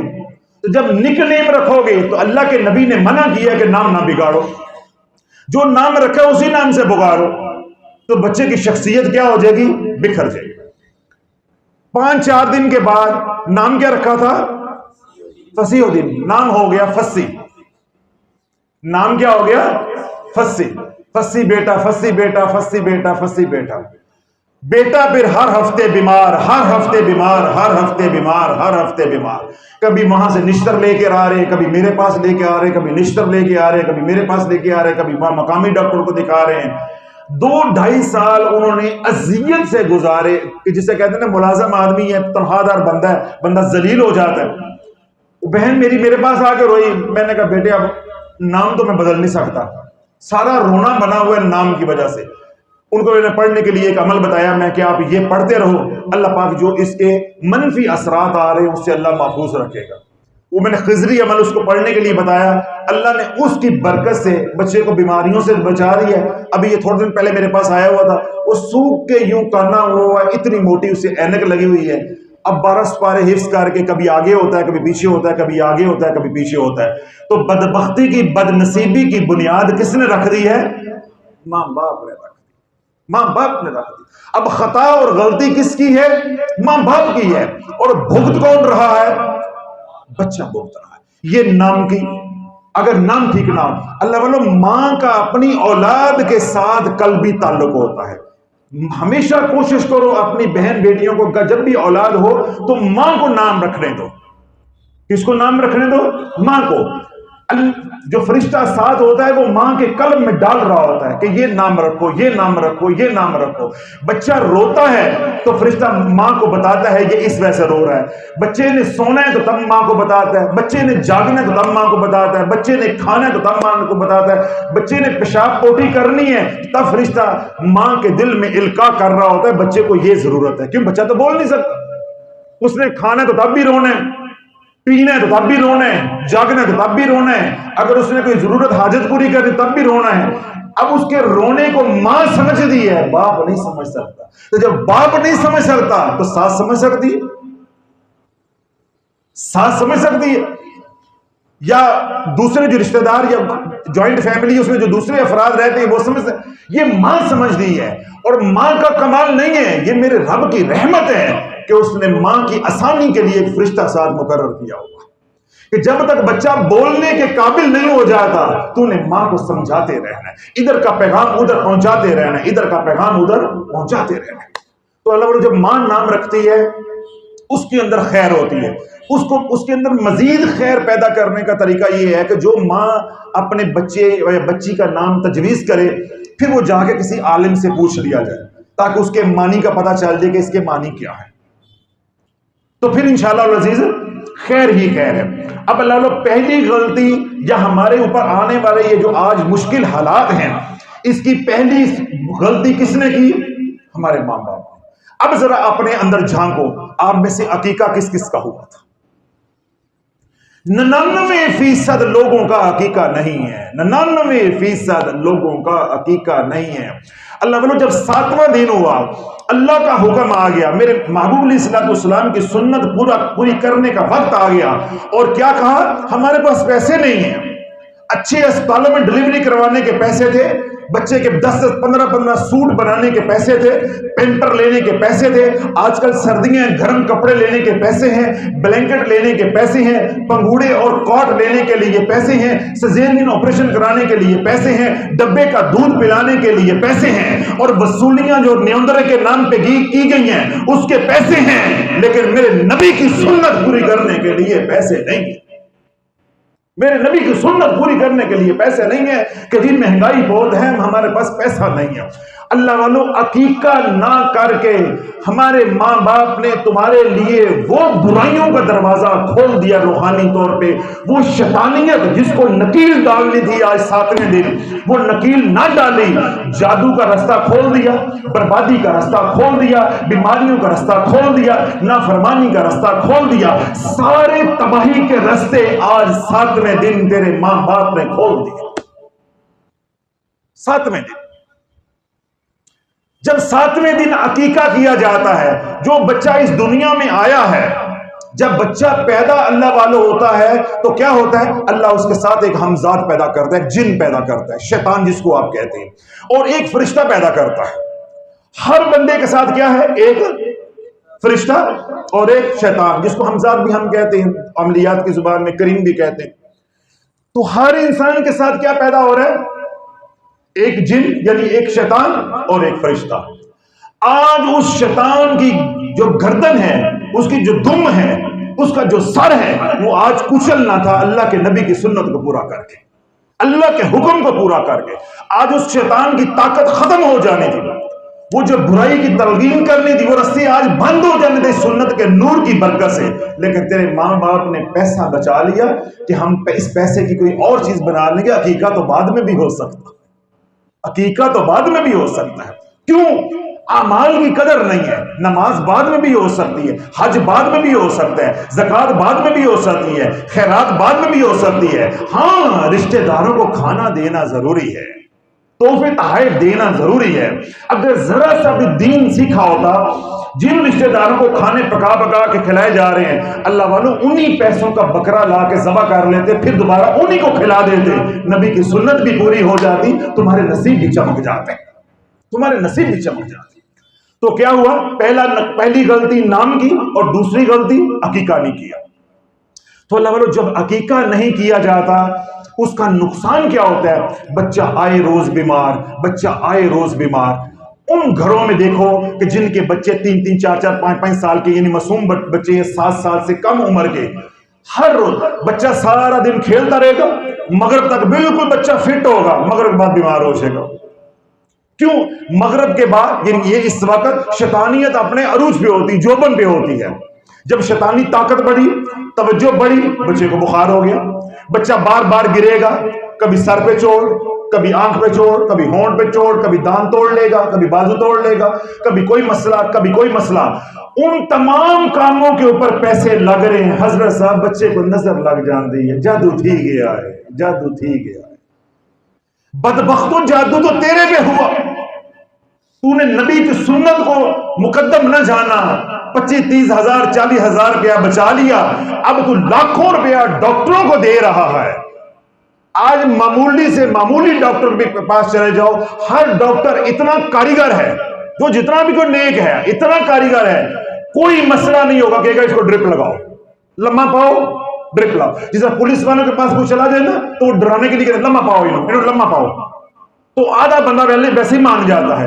ایسے ہی ڈاکٹر اور ڈاکو میں بس واؤ کا ہی فرق ہے۔ میں بھی ڈاکٹر ہی ہوں، میں اپنے آپ کو بھی ذلیل کر رہا ہوں، کیوں؟ ہماری برادری ایسی ہے۔ ڈاکٹر اور ڈاکو میں معمولی سا فرق ہے، دونوں رات کو جاگ دینے، جن کے اندر کافی ساری مماثلت ہے۔ اب ڈاکو کو بھی کیا ہوتا ہے؟ لمحہ پاؤ، اور مریض چلا جائے ڈاکٹر کے پاس تو ڈاکٹر بھی کہتا ہے لمحہ پاؤ، ڈرپ لاؤ۔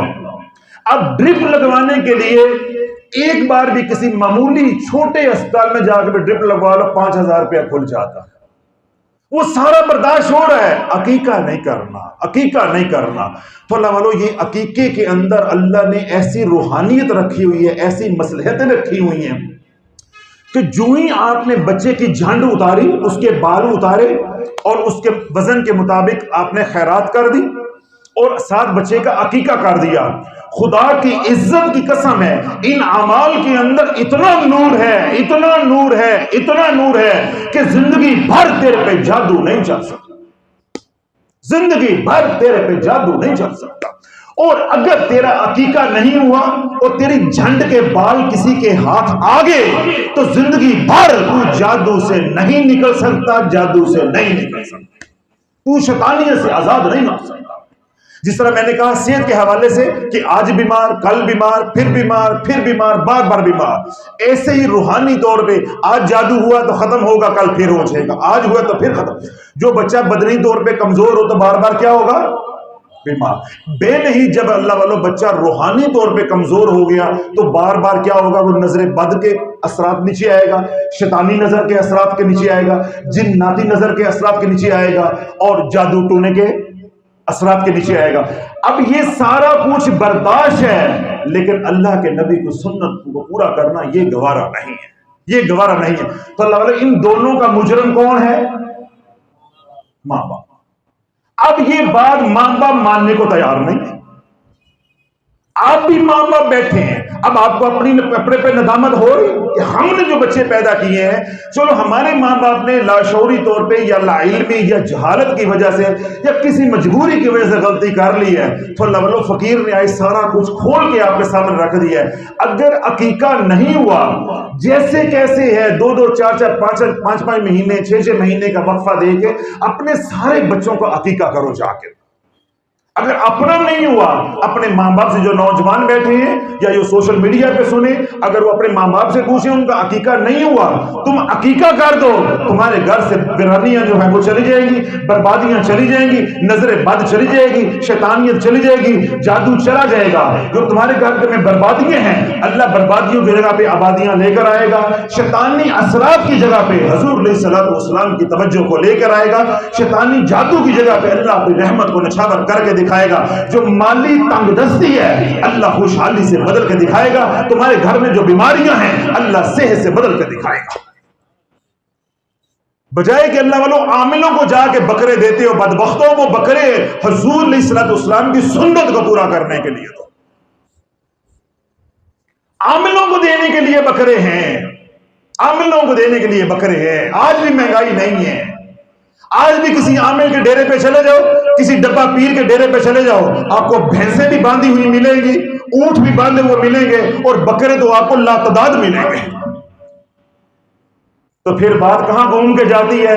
میرے بابے پہ بات جاتی ہے، ہزار الاحسان پہ، کہ نالی کی اینٹ مسجد میں نہیں لگ سکتی اور مسجد کی اینٹ نالی میں نہیں لگ سکتی، کیونکہ مال حرام کا ہے، کمائی حرام کی ہے، وہ عاملوں پہ لگے گی، کملی والے کی سنت کو بلند کرنے کے لیے، پورا کرنے کے لیے وہ نہیں لگے گی۔ تو اللہ والو اگر آپ جادو کی وجہ سے پریشان ہیں، عملیات کی وجہ سے پریشان ہیں، شیطانی نظر کی وجہ سے پریشان ہیں، کالی نظر کی وجہ سے پریشان ہیں، یا اسی طرح روحانی مسائل کی وجہ سے پریشان ہیں، تو اپنے اندر ٹٹولو، اپنے ماں باپ سے پوچھو۔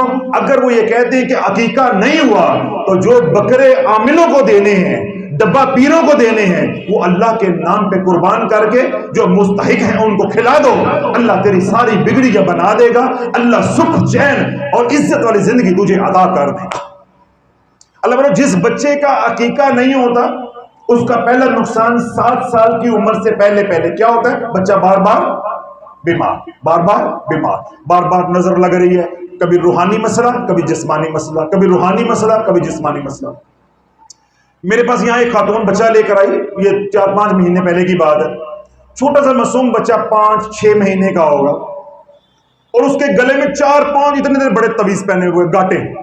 اللہ فرماتا ہے لقد خلقنا الانسان فی احسن تقویم، ہم نے انسان کو ایسے بنایا ہے کہ بنانے کا حق ادا کر دیا ہے۔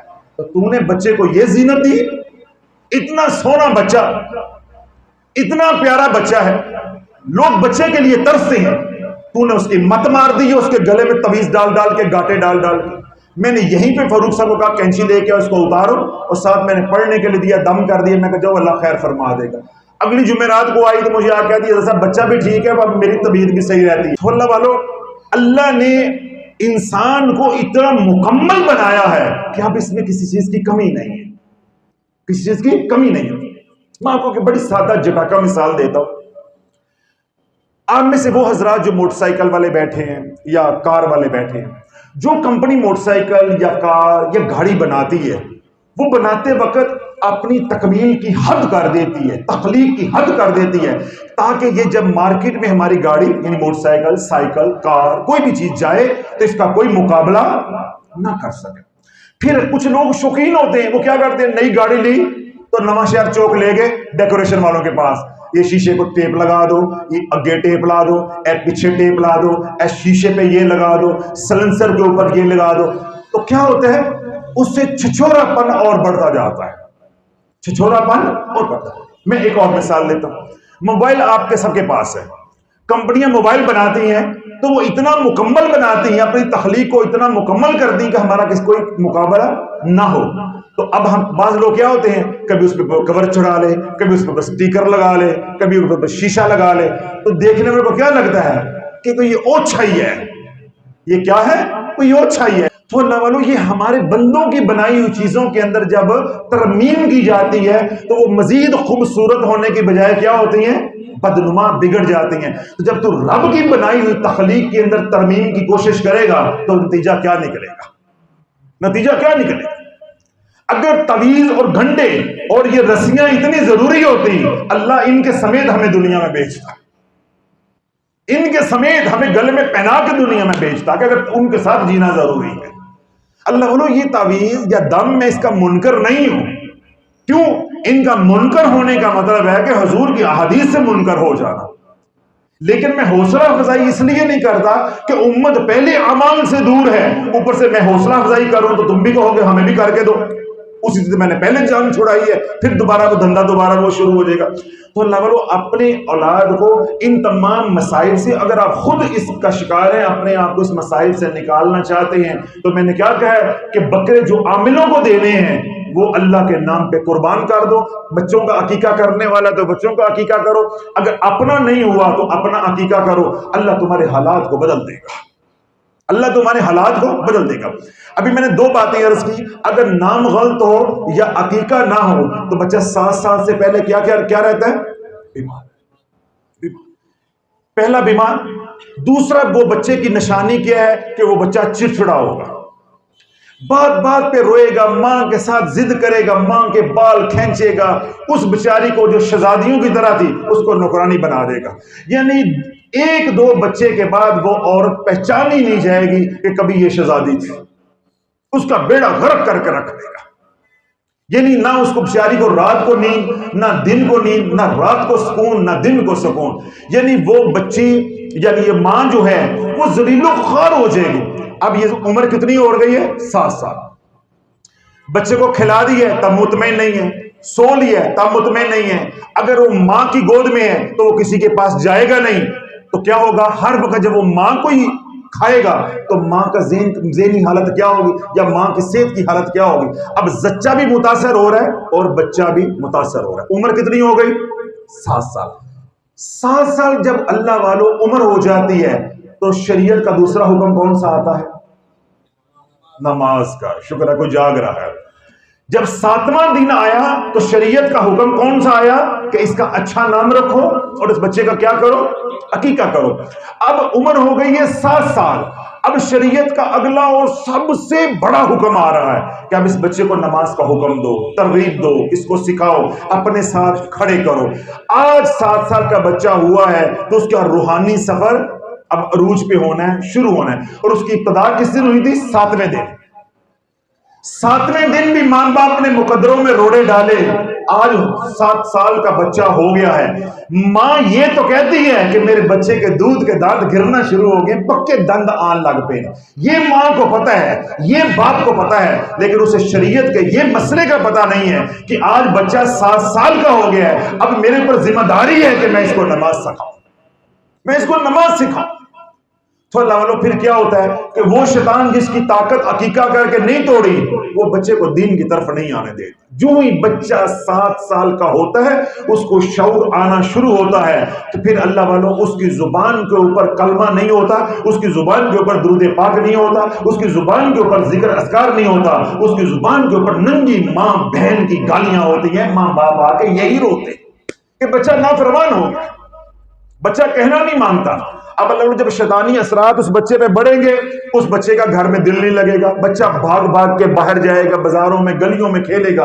اور جو بچہ بڑا ہوتا جائے گا، 9 سال کا، 10 سال کا، 11 سال کا، تو کیا ہوگا، بچہ جو ہے وہ آوارہ ہو جائے گا. تو اولاد جو اللہ نے پھول جیسی اولاد دی، نعمت دی، وہ ہم نے اپنی نالائکیوں کی وجہ سے ان کو بدماش، لچا، لفنگا، لونڈا لپاڑا بنا دیا. اس وجہ سے کہ ہم نے نہ دین سیکھا، نہ ہماری زندگی اعمال والی تھی، نہ ہم نے وہ اعمال والی زندگی بچوں میں منتقل کی۔ اب اللہ والو بچہ بڑا ہو رہا ہے، بیٹی ہے یا بیٹا ہے وہ بڑا ہو رہا ہے، 12 سال 14 سال 15 سال کا، ماں باپ دن رات اس کے اوپر لگا رہے ہیں۔ وہ ماں باپ جنہوں نے کہا تھا عقیقے کے لیے پیسے نہیں ہیں، آج بچے کو بیکن ہاؤس میں داخل کروانے کے لیے 50,000 ایڈمیشن فیس بھی ہے۔ آج بیکن ہاؤس میں لاہور گرامر میں داخل کروانے کے لیے، امریکن سکول میں داخل کروانے کے لیے آج پیسے بھی ہیں، فیس بھی ہے، کاپیاں کتابیں دینے کے لیے پیسے بھی ہیں، سکول وین کا خرچہ دینے کے لیے پیسے بھی ہیں، کینٹین کا خرچہ دینے کے لیے پیسے بھی ہیں، لیکن پیسے نہیں ہیں تو دین سکھانے کے لیے پیسے نہیں ہیں، قرآن پڑھانے کے لیے پیسے نہیں ہیں۔ جیسے کل عقیقہ کرنے کے لیے پیسے نہیں تھے، آج دین کے لیے پیسے نہیں، باقی سارے کاموں کے لیے پیسے۔ اب اللہ یہ نظام جب یوں ہی چلتا رہتا ہے اور اللہ کسی کو ہدایت نہیں دیتا، پھر عمر ہو جاتی ہے 22-23 سال۔ اصل بات یہاں 2-4 فکر توجہ کے ساتھ سن لیں، پھر میں انشاءاللہ اس کا حل بھی بتاتا ہوں۔ عمر کتنی ہو گئی؟ 22 سال۔ اب ماں باپ نے اللہ کے نبی کی سنتوں کو حقیر جانا، اللہ کے احکامات کو حقیر جانا، اپنی مرضی کے مطابق اولاد کو پیدا کیا، اپنی مرضی کے مطابق اس کی تربیت کی۔ آج عمر ہو گئی ہے 22 سال، بچے کے ہاتھ میں MBA کی ڈگری ہے، میڈیکل کی ڈگری ہے، انجینئرنگ کی ڈگری ہے، IT کی ڈگری ہے، ادھر بیٹی پڑھ کے فارغ ہو گئی ہے۔ اب میرے رب کا نظام ان بطش ربک لشدید، اللہ کی پکڑوں کا نظام آج حرکت میں آ گیا ہے۔ اب میرا رب عرشوں سے صدائیں دے رہا ہے کہ میں نے تجھے پکڑنے کے لیے 22 سال انتظار کیا ہے، میں کچی فصل نہیں کاٹتا، میری سنت میرا طریقہ یہ ہے، میں پکڑتا ہی اس وقت ہوں جب نظام جوبن پہ ہوتا ہے، جب فصل پک جاتی ہے تو میری پکڑوں کا نظام حرکت میں آ جاتا ہے۔ آج ڈگری اس کے ہاتھ میں ہے، اس کو کہہ کہ یہ نوکری لے کے دکھائے۔ آج بچی تیری جوان ہے، آج رشتہ ڈھونڈ کے دکھا۔ آج بچیوں والے در در کتوں کی طرح ذلیل ہو رہے ہیں، رشتہ نہیں ملتا۔ اسی طرح آج پڑھے ہوئے نوجوان گریجویٹ ڈگریاں لے کے ذلیل ہو رہے ہیں، بھائی کی نوکری دینے کے لیے کوئی تیار نہیں ہے، رشتے دینے کے لیے لوگ تیار ہیں، نوکریاں دینے کے لیے تیار ہیں، لیکن میرا عرش والا راضی نہیں ہے، عرش والا راضی نہیں ہے، عرش والا راضی نہیں ہے۔ اور ہمیں آ کے سناتے ہیں حضرت صاحب ساڈے رشتے بن دیتے ہیں، میرے منڈے نے MBA کیتا، شریکہ سڑ گیا، انہوں نے رزق باندھ دیا۔ یہ فقیر تجھے بتا رہا ہے کسی نے بندش نہیں لگائی، تم ظالم ہو، اولاد کے مجرم تم ہو، تم نے اس کے نصیبوں میں روڑے ڈالے ہیں، تم نے اس کو غلط رستے پہ چڑھایا ہے۔ یہ جادو کی پکڑ میں نہیں ہے، یہ رب کی پکڑ میں ہے، یہ جادو کی پکڑ میں نہیں ہے، کسی جادوگر کی پکڑ میں نہیں ہے، یہ کسی جنات کی پکڑ میں نہیں ہے، یہ کالی نظر کی پکڑ میں نہیں ہے، یہ کملی والے کی پکڑ میں ہے، اور کملی والے کے رب کی پکڑ میں ہے۔ اور کس پہ ڈال رہے ہیں؟ جادو ہو گئے، عورتوں کے بچیوں کے جی رشتے باندھ گئے ہیں، رشتے باندھ گئے ہیں۔ جو میرا رب تجھے بن مانگے اولاد دے سکتا ہے، اس کا رشتہ نہیں دے سکتا۔ جو بن مانگے اولاد دے رہا ہے، بیٹے دے رہا ہے، بیٹیاں دے رہا ہے، اور اتنی نعمتیں ہیں جن کا ہم شمار نہیں کر سکتے، اللہ وہ دے رہا ہے تو تمہیں اللہ رشتہ نہیں دے سکتا۔ تو رشتے والے پھر کیا کہتے ہیں؟ آج ماں باپ سب سے زیادہ ماں باپ جو پریشان ہیں وہ کن مسائل سے؟ کہ بچے کے پاس ڈگری ہے، بچہ پڑھ کے فارغ ہو گیا ہے، ملازمت نہیں ہے، نوکری نہیں ہے، کوئی کاروبار نہیں ہے۔ تو میں نے کیا کہا تھا سب سے بڑا مسئلہ پہلا کیا ہے؟ رزق کا۔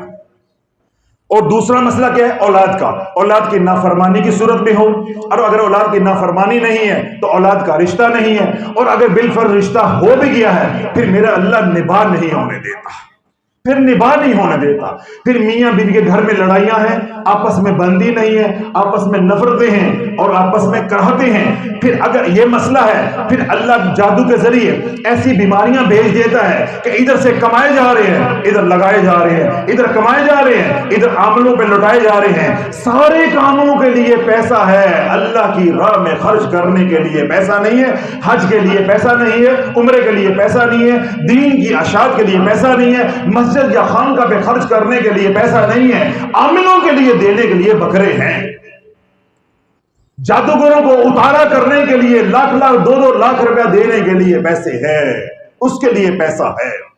اللہ والو آج بڑے سے بڑا بیوروکریٹ ہے، اس نے بھی عامل رکھا ہوا ہے، بڑے سے بڑا تاجر ہے، اس نے بھی عامل رکھا ہوا ہے، بڑے سے بڑا سیاسی جماعت کا کوئی لیڈر ہے، کوئی سیاستدان ہے، M N A M P ہے، اس نے بھی عامل رکھا ہوا ہے۔ یقین اللہ پہ بننا تھا، یقین جادوگروں پہ بن گیا کہ جادوگر میرے کام بنائے گا، میرے شریکوں کو نکیل ڈالے گا، میرا جادو ختم کرے گا، میری بندشیں توڑے گا۔ اللہ والے تو بندشوں میں نہیں ہے، تو رب کی پکڑ میں ہے، تو رب کی پکڑ میں۔ تو اللہ والے ساری تباہی کی بنیاد کس نے رکھی؟ ماں باپ نے رکھی۔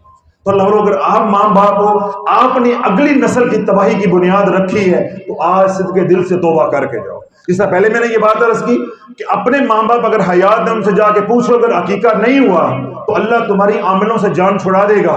وہی بکرے جو عاملوں کو دینے ہیں، اللہ کے نام پہ قربان کرو، اپنا عقیقہ کرو۔ اور اگر آپ نے آگے اپنے بچوں کے عقیقے نہیں کیے، جو گنجائش پیدا ہوتی جاتی ہے، ہر سال ایک کا کرو، ہر سال ایک کا کرو، 4 بچے ہیں 4 سال میں اللہ آسانی کر دے گا۔ اور اگر مال کی مشکل نہیں ہے، کوئی دقت نہیں ہے، تو 4 بکرے اکٹھے منگوا کے کرو۔ اگر 4 بیٹے ہیں تو 8 منگوا لو، بیٹیاں ہیں تو اس کے مطابق کرو، بیٹا ہوگا تو 2، تو بیٹی ہوگی تو 1۔ اگر بجٹ ہے، آسانی ہے، تو ایک ہی حلے میں سارا قرض اتار دو۔ تو پھر میں نے کیا کہا کہ اللہ خوشحالی کے رستے کھول دے گا، اللہ عزت کے رستے کھول دے گا، اللہ عافیت اور آسانی والے رستے کھول دے گا، اللہ راحت اور خوشیوں والے رستے کھول دے گا، اللہ تیرے گھر سے بیماریاں نکال دے گا، اللہ تیرے گھر سے لڑائیاں نکال دے گا، اللہ تیرے گھر سے قرضے نکال دے گا، اللہ تیرے گھر سے ہر پریشانی کو نکال کے عزتوں کی ہوا چلا کے دکھا دے گا۔ یہ سب کچھ تجھے عامل سے نہیں ملے گا، حضور کی غلامی سے ملے گا، حضور علیہ الصلوۃ والسلام کی سنتوں کو، مبارک سنتوں کو پورا کرنے پہ ملے گا۔ یہ عامل سے نہیں ملے گا، یہ پیروں سے نہیں ملے گا، ان کے پاس دینے کو کیا ہے؟ ملے گا تو اللہ سے ملے گا اور حضور علیہ الصلوۃ والسلام کے طریقے پہ چلنے سے ملے گا۔ اللہ میں کوئی بات اب حضرات کو سمجھ آئی، کوئی تشخیص ہوئی، کوئی اپنی یا اپنے ماں باپ کی غلطی کا احساس ہوا؟ اگر ماں باپ کی غلطی کا احساس ہوا ہے تو ان کو بڑے نرم الفاظ میں جا کے یہ بات سمجھائیں کہ مرنے سے پہلے اصلاح ان کی ہو جائے۔ اور اگر آپ خود ماں باپ جو بیٹھے ہوئے ہیں تو آپ حضرات اپنے اصلاح کریں اور اس تہیے اور اس ارادے، اس نیت، اس جذبے کے ساتھ جائیں کہ انشاءاللہ اللہ جو مجھے آسانی دیتا جائے گا میں اس سنت کو ادا کرتا جاؤں گا۔ تو میں نے کیا بات آپ کو، یا بشارت میں نے آپ کو کیا دی ہے اللہ کی رحمت کو سامنے رکھتے ہوئے یا گمان کرتے ہوئے کہ وہ بکرے جو عاملوں کو دینے ہیں وہ حضور کی سنت پہ بار دے، اللہ تیرے گھر میں رحمتوں کے دروازے کھول دے گا۔ اب اللہ والوں اولاد ہو گئی، روزی نہیں ہے، یعنی جس طرح میں نے کہا بچہ 22-24 سال کا ہو گیا، ڈگری ہے، نوکری نہیں ہے، کاروبار نہیں ہے، بیٹی 22-24 سال کی ہو گئی، رشتہ نہیں ہو رہا، یا گھر میں جادو ہے، بار بار جادو، بار بار جادو، بار بار جادو، جادو ترواتے ہیں، جادو ہو جاتا ہے، پڑھائیاں کرتے ہیں پھر جادو ہو جاتا ہے، بندش سے آزادی نہیں ہے، گھر میں کبھی وہ بیمار ہے، کبھی وہ بیمار ہے، کبھی بڑا بیمار ہے، کبھی چھوٹا بیمار ہے، پھر اسی طرح قرضہ جو ہے وہ چڑھتا جاتا ہے، گھر میں بلا وجہ بہن بھائی آپس میں لڑتے ہیں، میاں بیوی آپس میں لڑتے ہیں، یا گھر میں عزت نہیں ہے، معاشرے میں عزت نہیں ہے، رشتہ داروں میں عزت نہیں ہے، آپس میں رکابتیں ہیں، آپس میں نفرتیں ہیں۔ یہ تمام ناہمواریاں اگر ہیں جہاں جہاں ہیں تو اللہ والو اس کا حل کیا ہے؟ اے اللہ میری توبہ، اس کا حل کیا ہے؟ اے اللہ میری توبہ۔ میں آپ کو جو عمل بتا رہا ہوں اللہ والو وہ عمل ہے جو سیدنا آدم علیہ السلام کی سنت ہے، اور یہ وہ وظیفہ ہے جو میرے رب نے سیدنا آدم علیہ السلام کو خود عطا کیا۔ یہ کسی پیر فقیر کا وظیفہ نہیں بتا رہا، یہ وہ سکے بند علاج ہے اللہ والو جس کا نتیجہ 100% مثبت نکل کے رہے گا، نکل کے رہے گا، نکل کے رہے گا۔ بیمار ہو تو شفا ہو کے رہے گی، بے روزگار ہو تو روزگار مل کے رہے گا، بیٹی کا رشتہ نہیں ہو رہا، چند دن یہ عمل کر لے فقیر کے کہنے پہ، انشاءاللہ اللہ اپنی شان شان تجھے بیٹی کا رشتہ عطا کر کے دکھائے گا۔ اس طرح کوئی لا علاج بیماریاں ہیں یا جادو کا مسئلہ ہے، اللہ ان پریشانیوں سے تجھے نکال کے دکھائے گا۔ اب کرنا کیا ہے؟ سیدنا آدم علیہ السلام اور آپ کی اہلیہ سیدنا حوا علیہ السلام سے جب خطا ہو گئی تو میرے رب نے خود آواز دی کہ خطا تم سے ہوئی ہے، تمہیں مجھے منانا نہیں آتا، سکھا میں دیتا ہوں، مجھے یوں مناؤ، ربنا ظلمنا انفسنا وان لم تغفر لنا وترحمنا لنکونن من الخاسرین۔ اللہ والو اس دعا کے اندر وہ کمال ہے، وہ نورانیت ہے، وہ فیض و برکات ہیں، وہ روحانی طاقت ہے جو تیری تمام بندشوں کو، تمام پریشانیوں کو دور کر دے گی۔ جو تیرے سے خطائیں شعوری لا شعوری طور پہ ہو گئی، جو تو نے سنت کو شعوری یا لا شعوری طور پہ پامال کر لیا، جو تو نے اللہ کے حکموں کو شعوری یا لا شعوری طور پہ پامال کر لیا، جو خطائیں غلطیاں ہو گئی، بس تو تنہائی میں کہہ دے اے اللہ میری توبہ، اے اللہ میری توبہ، اے اللہ میری توبہ۔ اب اللہ والو یہ عمل کرنا کیسے ہے؟ وہ تمام ماں باپ یا بچے، نوجوان اس طرح حضرات بیٹھے ہیں یا سوشل میڈیا پہ جو سنیں گے، جو متاثر ہیں، کسی بھی پریشانی میں ہیں، رزق کی تنگی ہے، اولاد کی نافرمانی ہے، میاں بیوی کے آپس میں جھگڑے ہیں، جادو کا مسئلہ ہے، بیماریوں کا مسئلہ ہے، گھر میں لڑائی جھگڑے ہیں، کسی بھی طرح، یا قرض نہیں جان چھوڑ رہا، کسی بھی طرح کے مسائل ہیں، کرنا کیا ہے؟ رات کا آخری پہر ہو، رات کا آخری پہر ہو، اگر رات کو آخری پہر آنکھ نہیں کھلتی تو عشاء کی نماز کے بعد، اگر توجہ رکھیے گا کہ یہ عمل کرنا کیسے ہے، عشاء کی نماز کے بعد، لیکن جب یہ عمل کرو تو ہو، دوسرا نہ ہو۔ اس عمل کے ساتھ شرط کیا ہے کہ عمل کرنے والا ہو، دوسرا نہ ہو، دوسرا اللہ ہو، پھر اس عمل کی تاثیر آئے گی، پھر اس عمل کی تاثیر آئے گی۔ جب سیدنا آدم علیہ السلام نے یہ عمل کیا تو دوجا کوئی نہیں سی، دوسرا کوئی نہیں تھی، حوا کہیں، آدم کہیں۔ ادھر حوا دعائیں مانگ رہی ہے، ادھر سیدنا آدم دعائیں مانگ رہے ہیں، کل مکلے۔ اللہ کو تنہائیاں پسند ہیں، وہ تنہا ہے، اسے تنہائیاں پسند ہیں۔ یہ عمل کیسے کرنا ہے کہ جب عشاء کی نماز کے بعد کرو، لیکن فضیلت کیا ہے، افضل کیا ہے کہ تہجد کے وقت، یعنی رات کے آخری پہر کرو، کیونکہ مسلمان ماشاءاللہ فجر کی نماز ہی نہیں پڑھتا، تو میں کیسے امید کر لوں کہ سارے تہجد کے وقت کریں گے؟ اس لیے میں تھوڑی سی رائت برت رہا ہوں، لیکن ساتھ وضاحت بھی کر رہا ہوں کہ اس کی فضیلت تہجد کے وقت ہے۔ اگر تہجد کے وقت نہیں کر سکتے تو نہ کرنے سے بہتر ہے کر لو، عشاء کے بعد کر لو، کسی طرح جن مسائل کے اندر پھنسے ہو نکل جاؤ۔ تو اللہ تعالیٰ جب یہ عمل کرنا ہے تو میں نے کیا شرط رکھی ہے کہ تو ہو، دوجا نہ ہو، تو ہو، دوسرا نہ ہو۔ تو اللہ تعالیٰ اگر تو گھر میں ایسا ماحول ہے یا ایسی پریشانی ہے کہ کمرے ہی ایک ہے یا دو ہے یا کوئی فلیٹ میں رہتا ہے، تو وہ کہتا ہے جی میرے ساتھ تو لوگ سوئے ہوئے ہیں، میں کہاں جاؤں؟ لیکن کوشش کریں کوئی تنہائی والی جگہ مل جائے، تنہائی والی۔ میں اگلی بات کروں گا، آپ کو سمجھ آ جائے گی کہ میں زور کیوں دے رہا ہوں۔ تو کوشش کریں تنہائی والی جگہ مل جائے، اگر بالفرض تنہائی والی جگہ نہیں ملتی پھر مجبوری ہے، پھر مجبوری ہے۔ اب کرنا کیا ہے کہ عشاء کی نماز پڑھ لی سونے سے پہلے، یا اللہ نے تہجد کے وقت اٹھنے کی توفیق عطا فرما دی تو وضو کرو، وضو کر کے 2 رکعت نماز تحیۃ الوضو پڑھو اور 2 رکعت نماز توبہ پڑھو، اپنے گناہوں کی توبہ کرو، پھر 11 مرتبہ پڑھو اللہم صلی علی محمد وعلی آل محمد، جون سا بھی درود پاک، درود ابراہیم پڑھو، چھوٹا پڑھو بڑا پڑھو، کوئی قید نہیں ہے۔ اب کتنی بار درود پاک پڑھ لیا؟ 11 پڑھا۔ اب اللہ نے 11 بار درود پاک پڑھنا ہے۔ ماحول کیا بنانا ہے کہ کمرے کی لائٹ بند ہو، اگر زیادہ سے زیادہ بھی ہو، ڈر آتا ہے تو 0 کا بلب آن کر لیں، یا کوئی دھیمی لائٹ ہو، کھڑکی کا پردہ تھوڑا سا پیچھے کر لے، چلو آپ کو ڈر نہ آئے، ہلکی ہلکی روشنی آتی رہے۔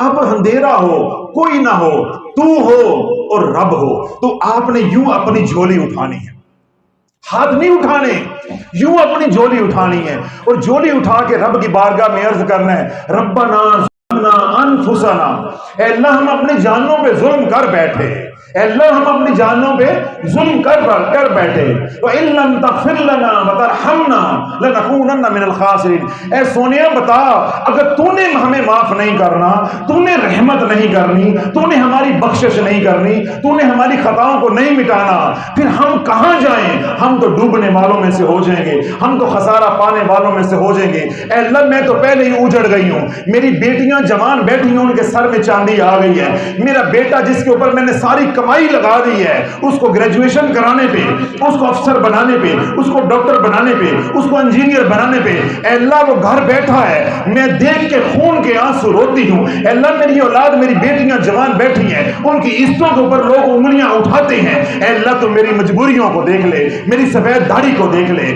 عورت ہے تو اپنے بڑھاپے کا واسطہ دے اللہ والو، پھر رو رو کے ربنا انفسنا وان لم تغفر لنا وترحمنا لنكونن من الخاسرین۔ پھر اللہ سے باتیں کرو، اے اللہ تو نے اگر معاف نہیں کرنا، ہمیں بخشنا نہیں ہے، ہمارے پہ رحم نہیں کرنا، ہمارے حالات نہیں بدلنے، پھر مجھے وہ در بتا دے جہاں حالات بدلتے ہیں، جہاں بخشش ہوتی ہے، جہاں تیرے سے بڑھ کے کوئی رحمت ہوتی ہے یا تیرے سے بڑھ کے کوئی کریم ہے، تو پھر اس کا در بتا دے۔ اگر تیرے سے بڑھ کے کوئی کریم نہیں ہے، تیرے سے بڑھ کے کوئی رحیم نہیں ہے، تیرے سے بڑھ کے کوئی رحمان نہیں ہے، تیرے سے بڑھ کے کوئی ستار نہیں ہے، اے اللہ پھر میری جھولی کو دیکھ لے، میری کمزوری کو دیکھ لے، میری عاجزی کو دیکھ لے، میری مسکینی کو دیکھ لے، میری بے بسی کو دیکھ لے، اے اللہ میری جھولی خالی نہ بھیجنا، خالی نہ موڑنا، خالی موڑنا ظالموں کا کام ہے، جھولی بھر دینا کریم کا کام ہے۔ تو کریم نہیں، تو اکرم الاکرمین ہے، تو اکرم الاکرمین ہے۔ اللہ والو فقیر کے کہنے پہ یہ عمل کر کے دیکھو، اگر اللہ تیری نسلوں کو نہ سنوار دے، پل صراط ہوگا، محبوب خدا ہوگا تو میرے گریبان کو پکڑ لے گا، تو میرے گریبان کو پکڑ لے گا۔ میں تجھے اتنے دعوے کے ساتھ یہ بات کہہ رہا ہوں، تو اس فقیر کے بتائے ہوئے عمل کو آزما کے دیکھ، اللہ کی رحمت کو جھنجھوڑ کے دیکھ، پھر دیکھ اللہ رحمت والے حالات کیسے چلاتا ہے، عزتوں کے نظام کیسے چلاتا ہے، اللہ ذلتوں کے نظام کیسے ختم کرتا ہے، اللہ بیماریوں کے نظام کیسے ختم کرتا ہے، اللہ رسوائیوں کے نظام کیسے ختم کرتا ہے، اللہ خوشحالی کی ہوائیں کیسے چلاتا ہے، اللہ عزتوں کی ہوائیں کیسے چلاتا ہے، اللہ شفاؤں کی ہوائیں کیسے چلاتا ہے۔ یہ سب کچھ تجھے ایک رات میں بھی مل سکتا ہے اور 1001 رات میں بھی مل سکتا ہے، یہ تیرے پہ۔ فقیر کا کام بتانا تھا، میں نے تجھے بتا دیا ہے۔ جب تیرے اوپر ایسی ندامت اور شرمندگی اللہ تجھے عطا کر دیتا ہے، طاری ہو جاتی ہے، تیرا کام پہلی رات ہی ہو جائے گا۔ اور اگر یہ ندامت، یہ شرمندگی، یہ بھکاری بننا تجھے نہ آیا، خدا کی عزت کی قسم کھا کے کہہ رہا ہوں، میں میرے رسول پہ بیٹھا ہوں، پوری ذمہ داری کے ساتھ کہہ رہا ہوں، زمانے کا کوئی عامل کامل تیری مشکلیں دور نہیں کر سکتا۔ کیوں؟ مشکل کشا تیرے سے ناراض ہو گیا ہے، تو مشکل کشا کی پکڑ میں آ گیا ہے۔ کوئی تیری بچیوں کو عزت والے رشتے نہیں دے سکتا، کوئی تیرے بیٹوں کو عزت والا رزق، عزت والی نوکریاں نہیں دے سکتا، کوئی بھی تجھے جادوگروں کے وار سے، کالی نظر کے وار سے، حسد کے وار سے، حسرت کے وار سے بچا نہیں سکتا، الا باذن اللہ، خیرہ و شرہ من اللہ تعالی، اس کی طرف سے ہے۔ اب اس عمل کے ساتھ شرط کیا ہے؟ ندامت ہو، شرمندگی ہو، پشیمانی ہو، مشتبہ ہو، اے اللہ ہم اپنے جانوں پہ ظلم کر بیٹھے، ربنا ظلمنا انفسنا وان لم تغفر لنا وترحمنا لنكونن من الخاسرین۔ یہ 100 بار یہ تسبیح پڑھنی ہے، یا یہ 100 بار یہ دعا پڑھنی ہے، اول و آخر 11 بار درود پاک۔ لیکن جب آپ 2 مرتبہ، 5 مرتبہ، 7 مرتبہ، 10 مرتبہ، 20 مرتبہ، 50 مرتبہ، 70 مرتبہ یہ پڑھتے جاتے اس کا ترجمہ سوچتے جاتے، پھر وہ کیفیت، وہ رونا، وہ رونے والی آنکھ نصیب ہو جاتی ہے، وہ گھڑی آ جاتی ہے، پھر تسبیح توڑ دے، پھر گننے کی ضرورت نہیں ہے، پھر جھولی اٹھا لے، ربنا ظلمنا انفسنا وان لم تغفر لنا وترحمنا لنكونن من الخاسرین۔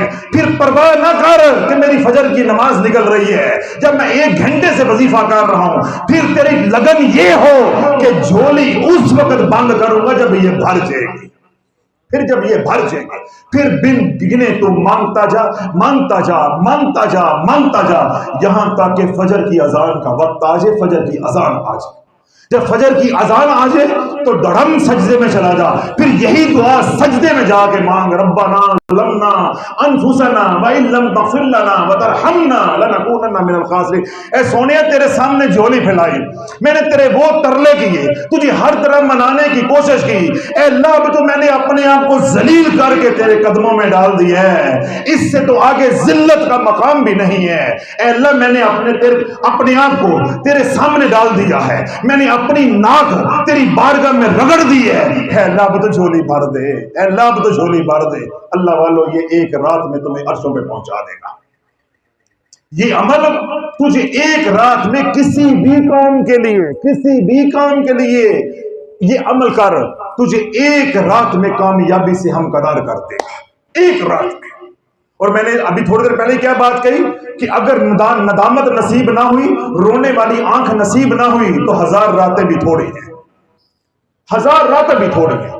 اس لیے میں نے اس وظیفے کا کوئی وقت نہیں بتایا کہ یہ 50 دن کر رہے ہیں، 40 دن کر رہے ہیں، 21 دن کر رہے ہیں، نہ یہ تیرے پہ، لینے والے پہ ہے اور دینے والے پہ ہے۔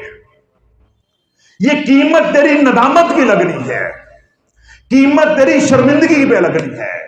تو ایسے ہی آنسو بہا جیسے جس نے یہ دعا مانگی تھی۔ سیدنا آدم علیہ السلام نے، ہمارے جد امجد جب یہ دعا مانگ رہے تھے 200 سال روتے رہے، کرلاتے رہے، اتنی شرمندگی، اتنی ندامت تھی کہ آسمان کی طرف آنکھیں کر کے دیکھا نہیں ہے۔ میرے رب نے آواز دی، آدم آسمان کی طرف آنکھیں اٹھا کے تو دیکھ۔ عرض کیا، اللہ مجھے شرم آتی ہے، مجھ سے خطا ہو گئی ہے، مجھ سے شرم آتی ہے، مجھے شرم آتی ہے، میں کن آنکھوں سے تیرے عرش کا دیدار کروں۔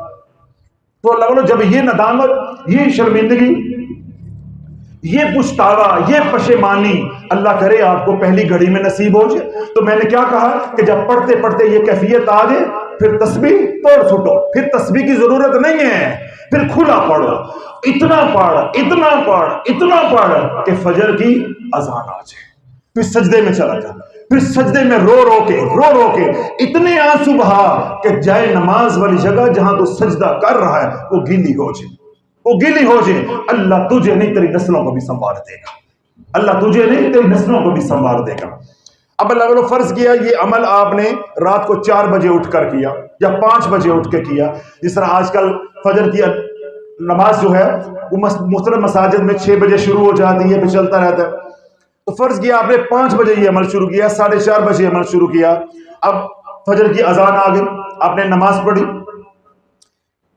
مسجد میں جا کے نماز پڑھی، مرد حضرات، عورت گھر میں نماز پڑھی، پھر جہاں اللہ والے نماز پڑھی ہے، مسجد میں مرد نے پڑھی، عورت نے گھر میں پڑھی، اگر مسجد میں اعمال والا ماحول نہیں ہے تو گھر واپس آ جاؤ، کیونکہ مساجد کے اندر آج کل بہت افراتفری ہے، فرقہ واریت ہے، کوئی تسبیح پکڑ کے بیٹھ جائے تو لوگ اس پہ انگلیاں اٹھانی شروع کر دیتے ہیں۔ اگر آپ کے علاقے میں مسجد کو اس طرح کا ماحول ہے تو میں اس کا درس نہیں دیتا، میں اس کو پسند نہیں کرتا، خاموشی سے نماز پڑھو، فرض گھر آ جاؤ، گھر آ کے کسی سے کلام نہیں کرنا، میاں ہے وہ اپنا کرے، بیوی اپنا کرے۔ اب نماز پڑھ کے، نماز فجر کی پڑھنے سے پہلے کیا عمل کیا ہے؟ اللہ کو منایا ہے، کیا کیا؟ اللہ کو منایا ہے، اپنی غلطیوں کا اعتراف کیا ہے، اپنے جرائم کا اعتراف کیا ہے۔ پھر نماز پڑھ کے آ کے کیا کرنا ہے؟ صلی اللہ علیہ وسلم استغفر اللہ، صلی اللہ علیہ وسلم استغفر اللہ، صلی اللہ علیہ وسلم استغفر اللہ، 1001 مرتبہ پڑھنا ہے۔ کتنی بار؟ 1001 مرتبہ۔ اللہ والے یہ عمل تیری نسلوں کو سنوار دے گا، تیری نسلوں کو رنگ دے گا۔ اگر تیری زندگی کے 25 سال بھی ضائع ہو گئے ہیں، اللہ 25 منٹ کے اندر، 25 دن کے اندر، 25 مہینوں کے اندر، 25 ہفتوں کے اندر ساری کمیوں کو دور کر دے گا۔ اب یہ نہ گھبرا کہ مجھے آج خانقاہ آ کے یہ عمل ملا ہے، کاش یہ عمل مجھے پہلے مل جاتا، میری زندگی ویران نہ ہوتی، میری اولاد برباد نہ ہوتی۔ اللہ والے حوصلہ رکھو، ہر چیز کا ایک وقت ہے۔ آج وہ وقت آ گیا، ہم نے آپ کو بتا دیا، آج یقین کامل سے کر، دیرے نکالنا تیرے رب کا کام ہے، دیرے نکالنا تیرے رب کا کام ہے۔ اصل اللہ والو اس عمل کے پیچھے جو کہانی ہے یا اس عمل کی جو روحانی طاقت ہے وہ کیا ہے؟ اعتراف جرم ہے۔ کیا ہے؟ اعتراف جرم ہے۔ جب تک آپ اعتراف جرم نہیں کرتے، میں نے کیا بات کہی ہے، کوئی عامل کامل آپ کو ان حالات کے اندر سے نکال نہیں سکتا۔ اور اللہ کو اعتراف جرم کتنا پسند ہے، بس یہ آخری بات سن لیں، سیدنا موسیٰ علیہ السلام نے اللہ کے حکم پہ قارون کو زکوٰۃ کا کہا، اپنا مال اللہ کی راہ میں خرچ کرنے کا کہا، تو قارون کیا ہے؟ بگڑ گیا. وہ مالدار تھا، وہ بگڑ گیا. سیدنا موسیٰ علیہ السلام کی توہین، اللہ کے حکم کی توہین، اللہ کی توہین کہ میں زکوٰۃ نہیں دیتا. ایک تو وہ اللہ کے حکم کا انکاری ہوا، اور دوسرا بدلہ لینے کے لیے سیدنا موسیٰ علیہ السلام کی ناموس پہ حملہ کیا. ایک فاشا عورت کو آپ کی مجلس میں کھڑے کر کے بدکاری کا الزام لگا دیا. جب وہ بدکاری کا الزام ثابت نہ ہوا تو میرے رب نے سیدنا موسیٰ علیہ السلام کے بعد جبریل کو بھیجا کہ جا جبریل میرے کلیم کو جا کے یہ اذن دے کہ ہاں اپنے رب کی طرف سے کہ ہم نے زمین تیرے حوالے کر دی، آپ جو حکم زمین کو دیں گے حکم موسیٰ کے حکم کی تعمیل کرے گی، زمین موسیٰ کے حکم کی تعمیل کرے گی. اب ادھر سیدنا موسیٰ علیہ السلام جلال میں ہے، غصے میں ہے. سیدنا موسیٰ علیہ السلام نے حکم دیا زمین کو، اے زمین قارون کو نکل جا. اب قارون زمین میں دھنس رہا ہے، ٹخنوں تک جب دھنس گیا اب قارون معافیاں مانگ رہا ہے، بھیک مانگ رہا ہے، زندگی کی بھیک مانگ رہا ہے، اپنی خطا پہ نادم ہے، شرمندہ ہے. لیکن ادھر اللہ کا کلیم جلال میں ہے، کلیم نے دوسرا حکم دیا تو قارون دھڑ تک زمین میں دھنس گیا. ادھر قارون دھڑ تک زمین میں دھنس رہا ہے، ادھر اللہ کا کلیم جلال میں ہے. اللہ کے نبی علیہ السلام نے سیدنا موسیٰ علیہ السلام نے تیسری بار حکم دیا کہ اے زمین قارون کو خزانوں سمیت نگل لے. جب زمین نے قارون کو خزانوں سمیت اپنے اندر اپنے پیٹ میں نگل لیا تو ادھر میرے اللہ کا عرش ہل گیا. میرے رب نے جبریل کو بھیجا کہ جا جبریل میرے موسیٰ کو کہہ کے آ، اے موسیٰ قارون تیرے سے زندگی کی بھیک مانگتا رہا، وہ گناہوں کی معافیاں مانگتا رہا. کتنا پتھر تیرا دل ہے، تیرا دل نرم نہ ہوا. مجھے میری عزت و جلال کی قسم ہے وہ ایک بار مجھے اللہ کہہ کے پکارتا میں اس کے سارے معاف کر دیتا، میں اس کے سارے معاف کر دیتا. اللہ کو اعتراف جرم اتنا پسند ہے. وہ بنی اسرائیل والے تھے، ہم محمدی ہیں. جب تو اعتراف جرم کرے گا اللہ کا عرش ہل جائے گا، اللہ کا عرش ہل جائے گا. اللہ کی رحمت کا نظام جوش میں آ جائے گا اور تیرے فیصلے مقدروں کے ہو کے رہیں گے. جو تیرے نصیبوں میں ماں باپ نے روڑے ڈالے، شریکوں نے روڑے ڈالے، جہالت نے روڑے ڈالے، عاملوں نے روڑے ڈالے، پیروں نے روڑے ڈالے، تیری اپنی کوتاہیوں نے روڑے ڈالے، آج اس عمل کی برکت سے اعتراف جرم کرنے کی وجہ سے اللہ زمانے کو روڑے نکال کے دکھائے گا، زمانے کو روڑے نکال کے دکھائے گا. شرط یہ ہے کہ تو رب کے سامنے اعتراف جرم کر لے کہ سونیا غلطی تھی گئی ہے، غلطی ہو گئی ہے، علم نہیں تھا، میں غلطی کا اعتراف کرتا ہوں. تو حق پہ ہے، تیرا نبی حق پہ ہے، تیرا حکم حق پہ ہے، ہر چیز برحق ہے، میں ہی غلط رستے پہ تھا. اے اللہ آج غلطی کی اصلاح کے لیے تیری بارگاہ میں حاضر ہو گیا ہوں، تو میری جھولی کو بھر دے. تو اللہ والوں پہلے بھی میں نے یہ بات عرض کی ہے، دوبارہ دہرا رہا ہوں کہ اگر یہ عمل کرنے کی توفیق مل جائے تہجد کے وقت تو سمجھ لو تمہارے وقت بدلنے کا وقت آ گیا، نصیب بدلنے کا، حالات بدلنے کا وقت آ گیا ہے. اور اگر بالفرض کوئی ایسے حالات ہیں، ایسی مجبوریاں ہیں یا اٹھا نہیں جاتا تو پھر میں نے کیا کہا ہے کہ بعد نماز عشاء کر لو. اور دوسری بات میں نے یہ عرض کی ہے کہ جب یہ عمل کرو تو اپنی حد الامکان کوشش کرو کہ کمرے میں دوسرا نہ ہو. کیوں؟ یہ رونا دھونا کسی کے سامنے نہیں ہے، یہ اللہ کو پسند نہیں ہے.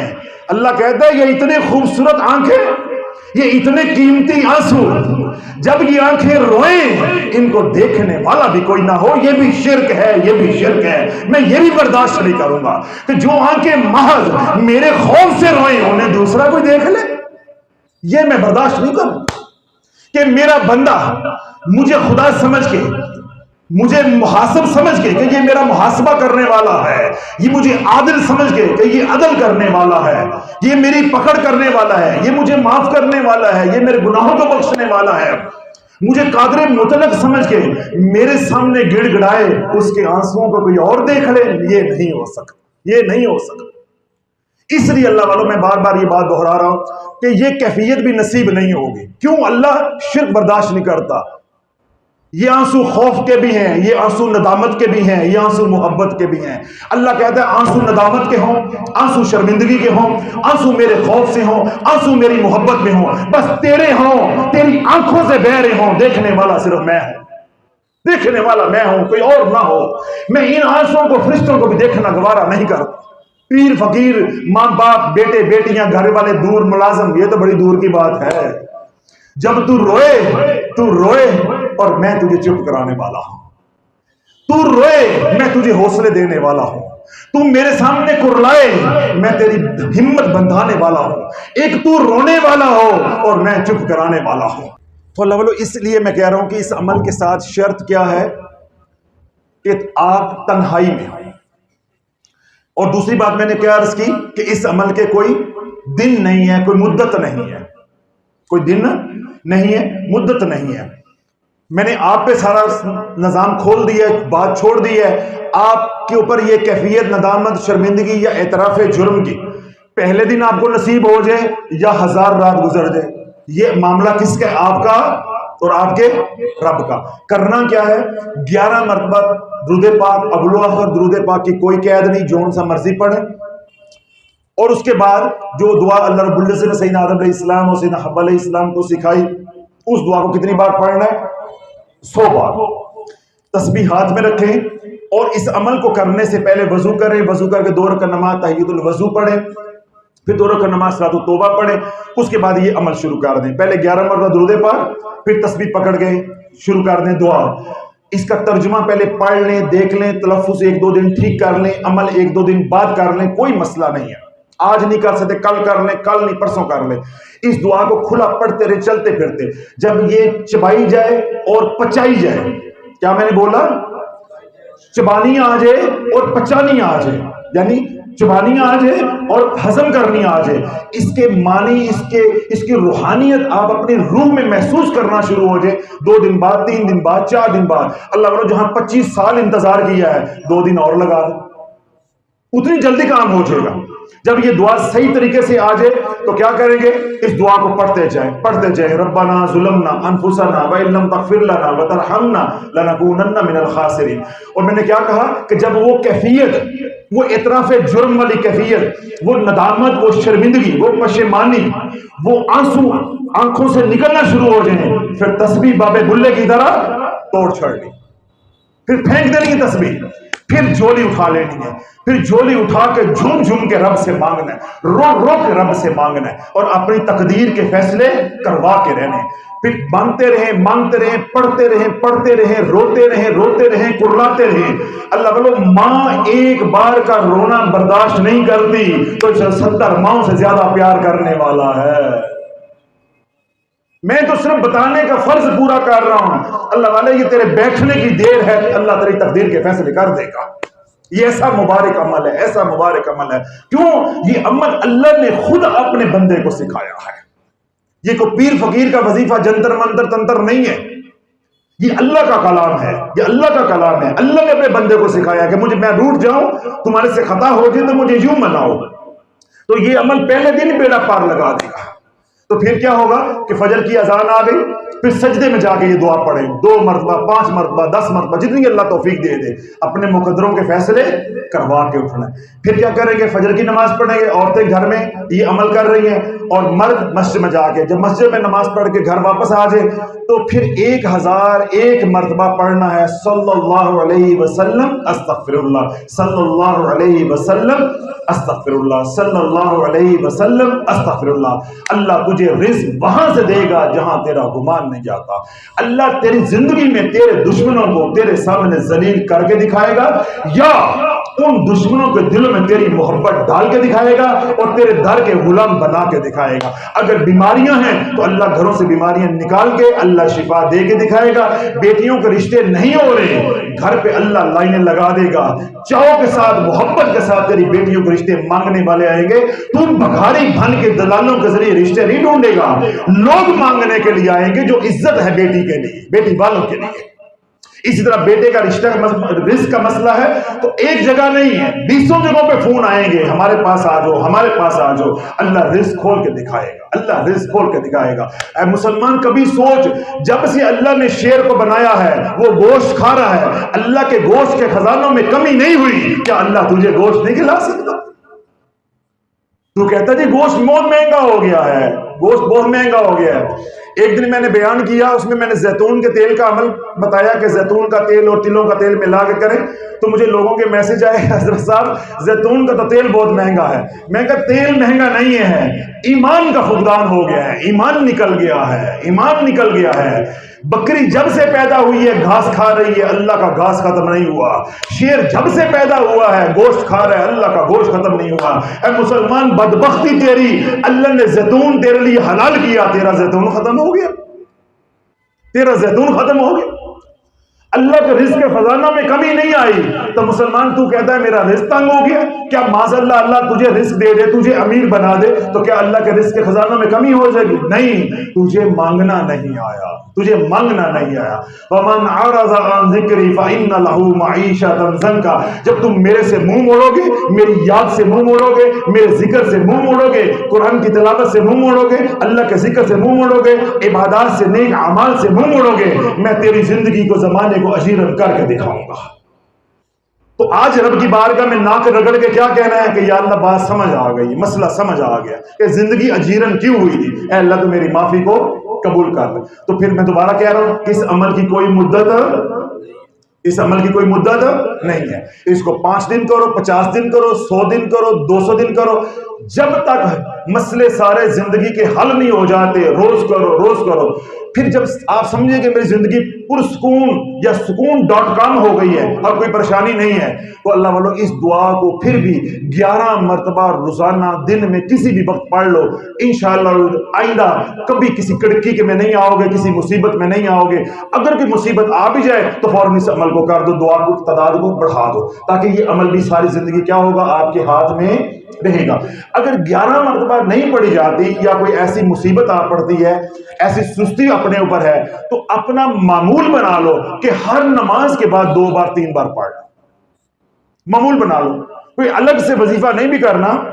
جب اللہ سارے سکھ دے دے، گھر سے پریشانیاں، جادو ٹونا، لڑائیاں، بچیوں کے رشتے، بیٹی کے نوکریوں کے مسائل یا اور جو دیگر مسائل ہیں، بیماری ختم ہو جاتے، اس عمل کو ضائع نہیں کرنا، تاکہ یہ عمل کسی دکھی کو آپ بتا سکو، کسی کے کام آ سکو۔ تو اس عمل کو کیا کرو، 11 مرتبہ روزانہ پڑھتے رہو تو یہ عمل آپ کے ہاتھ میں رہے گا۔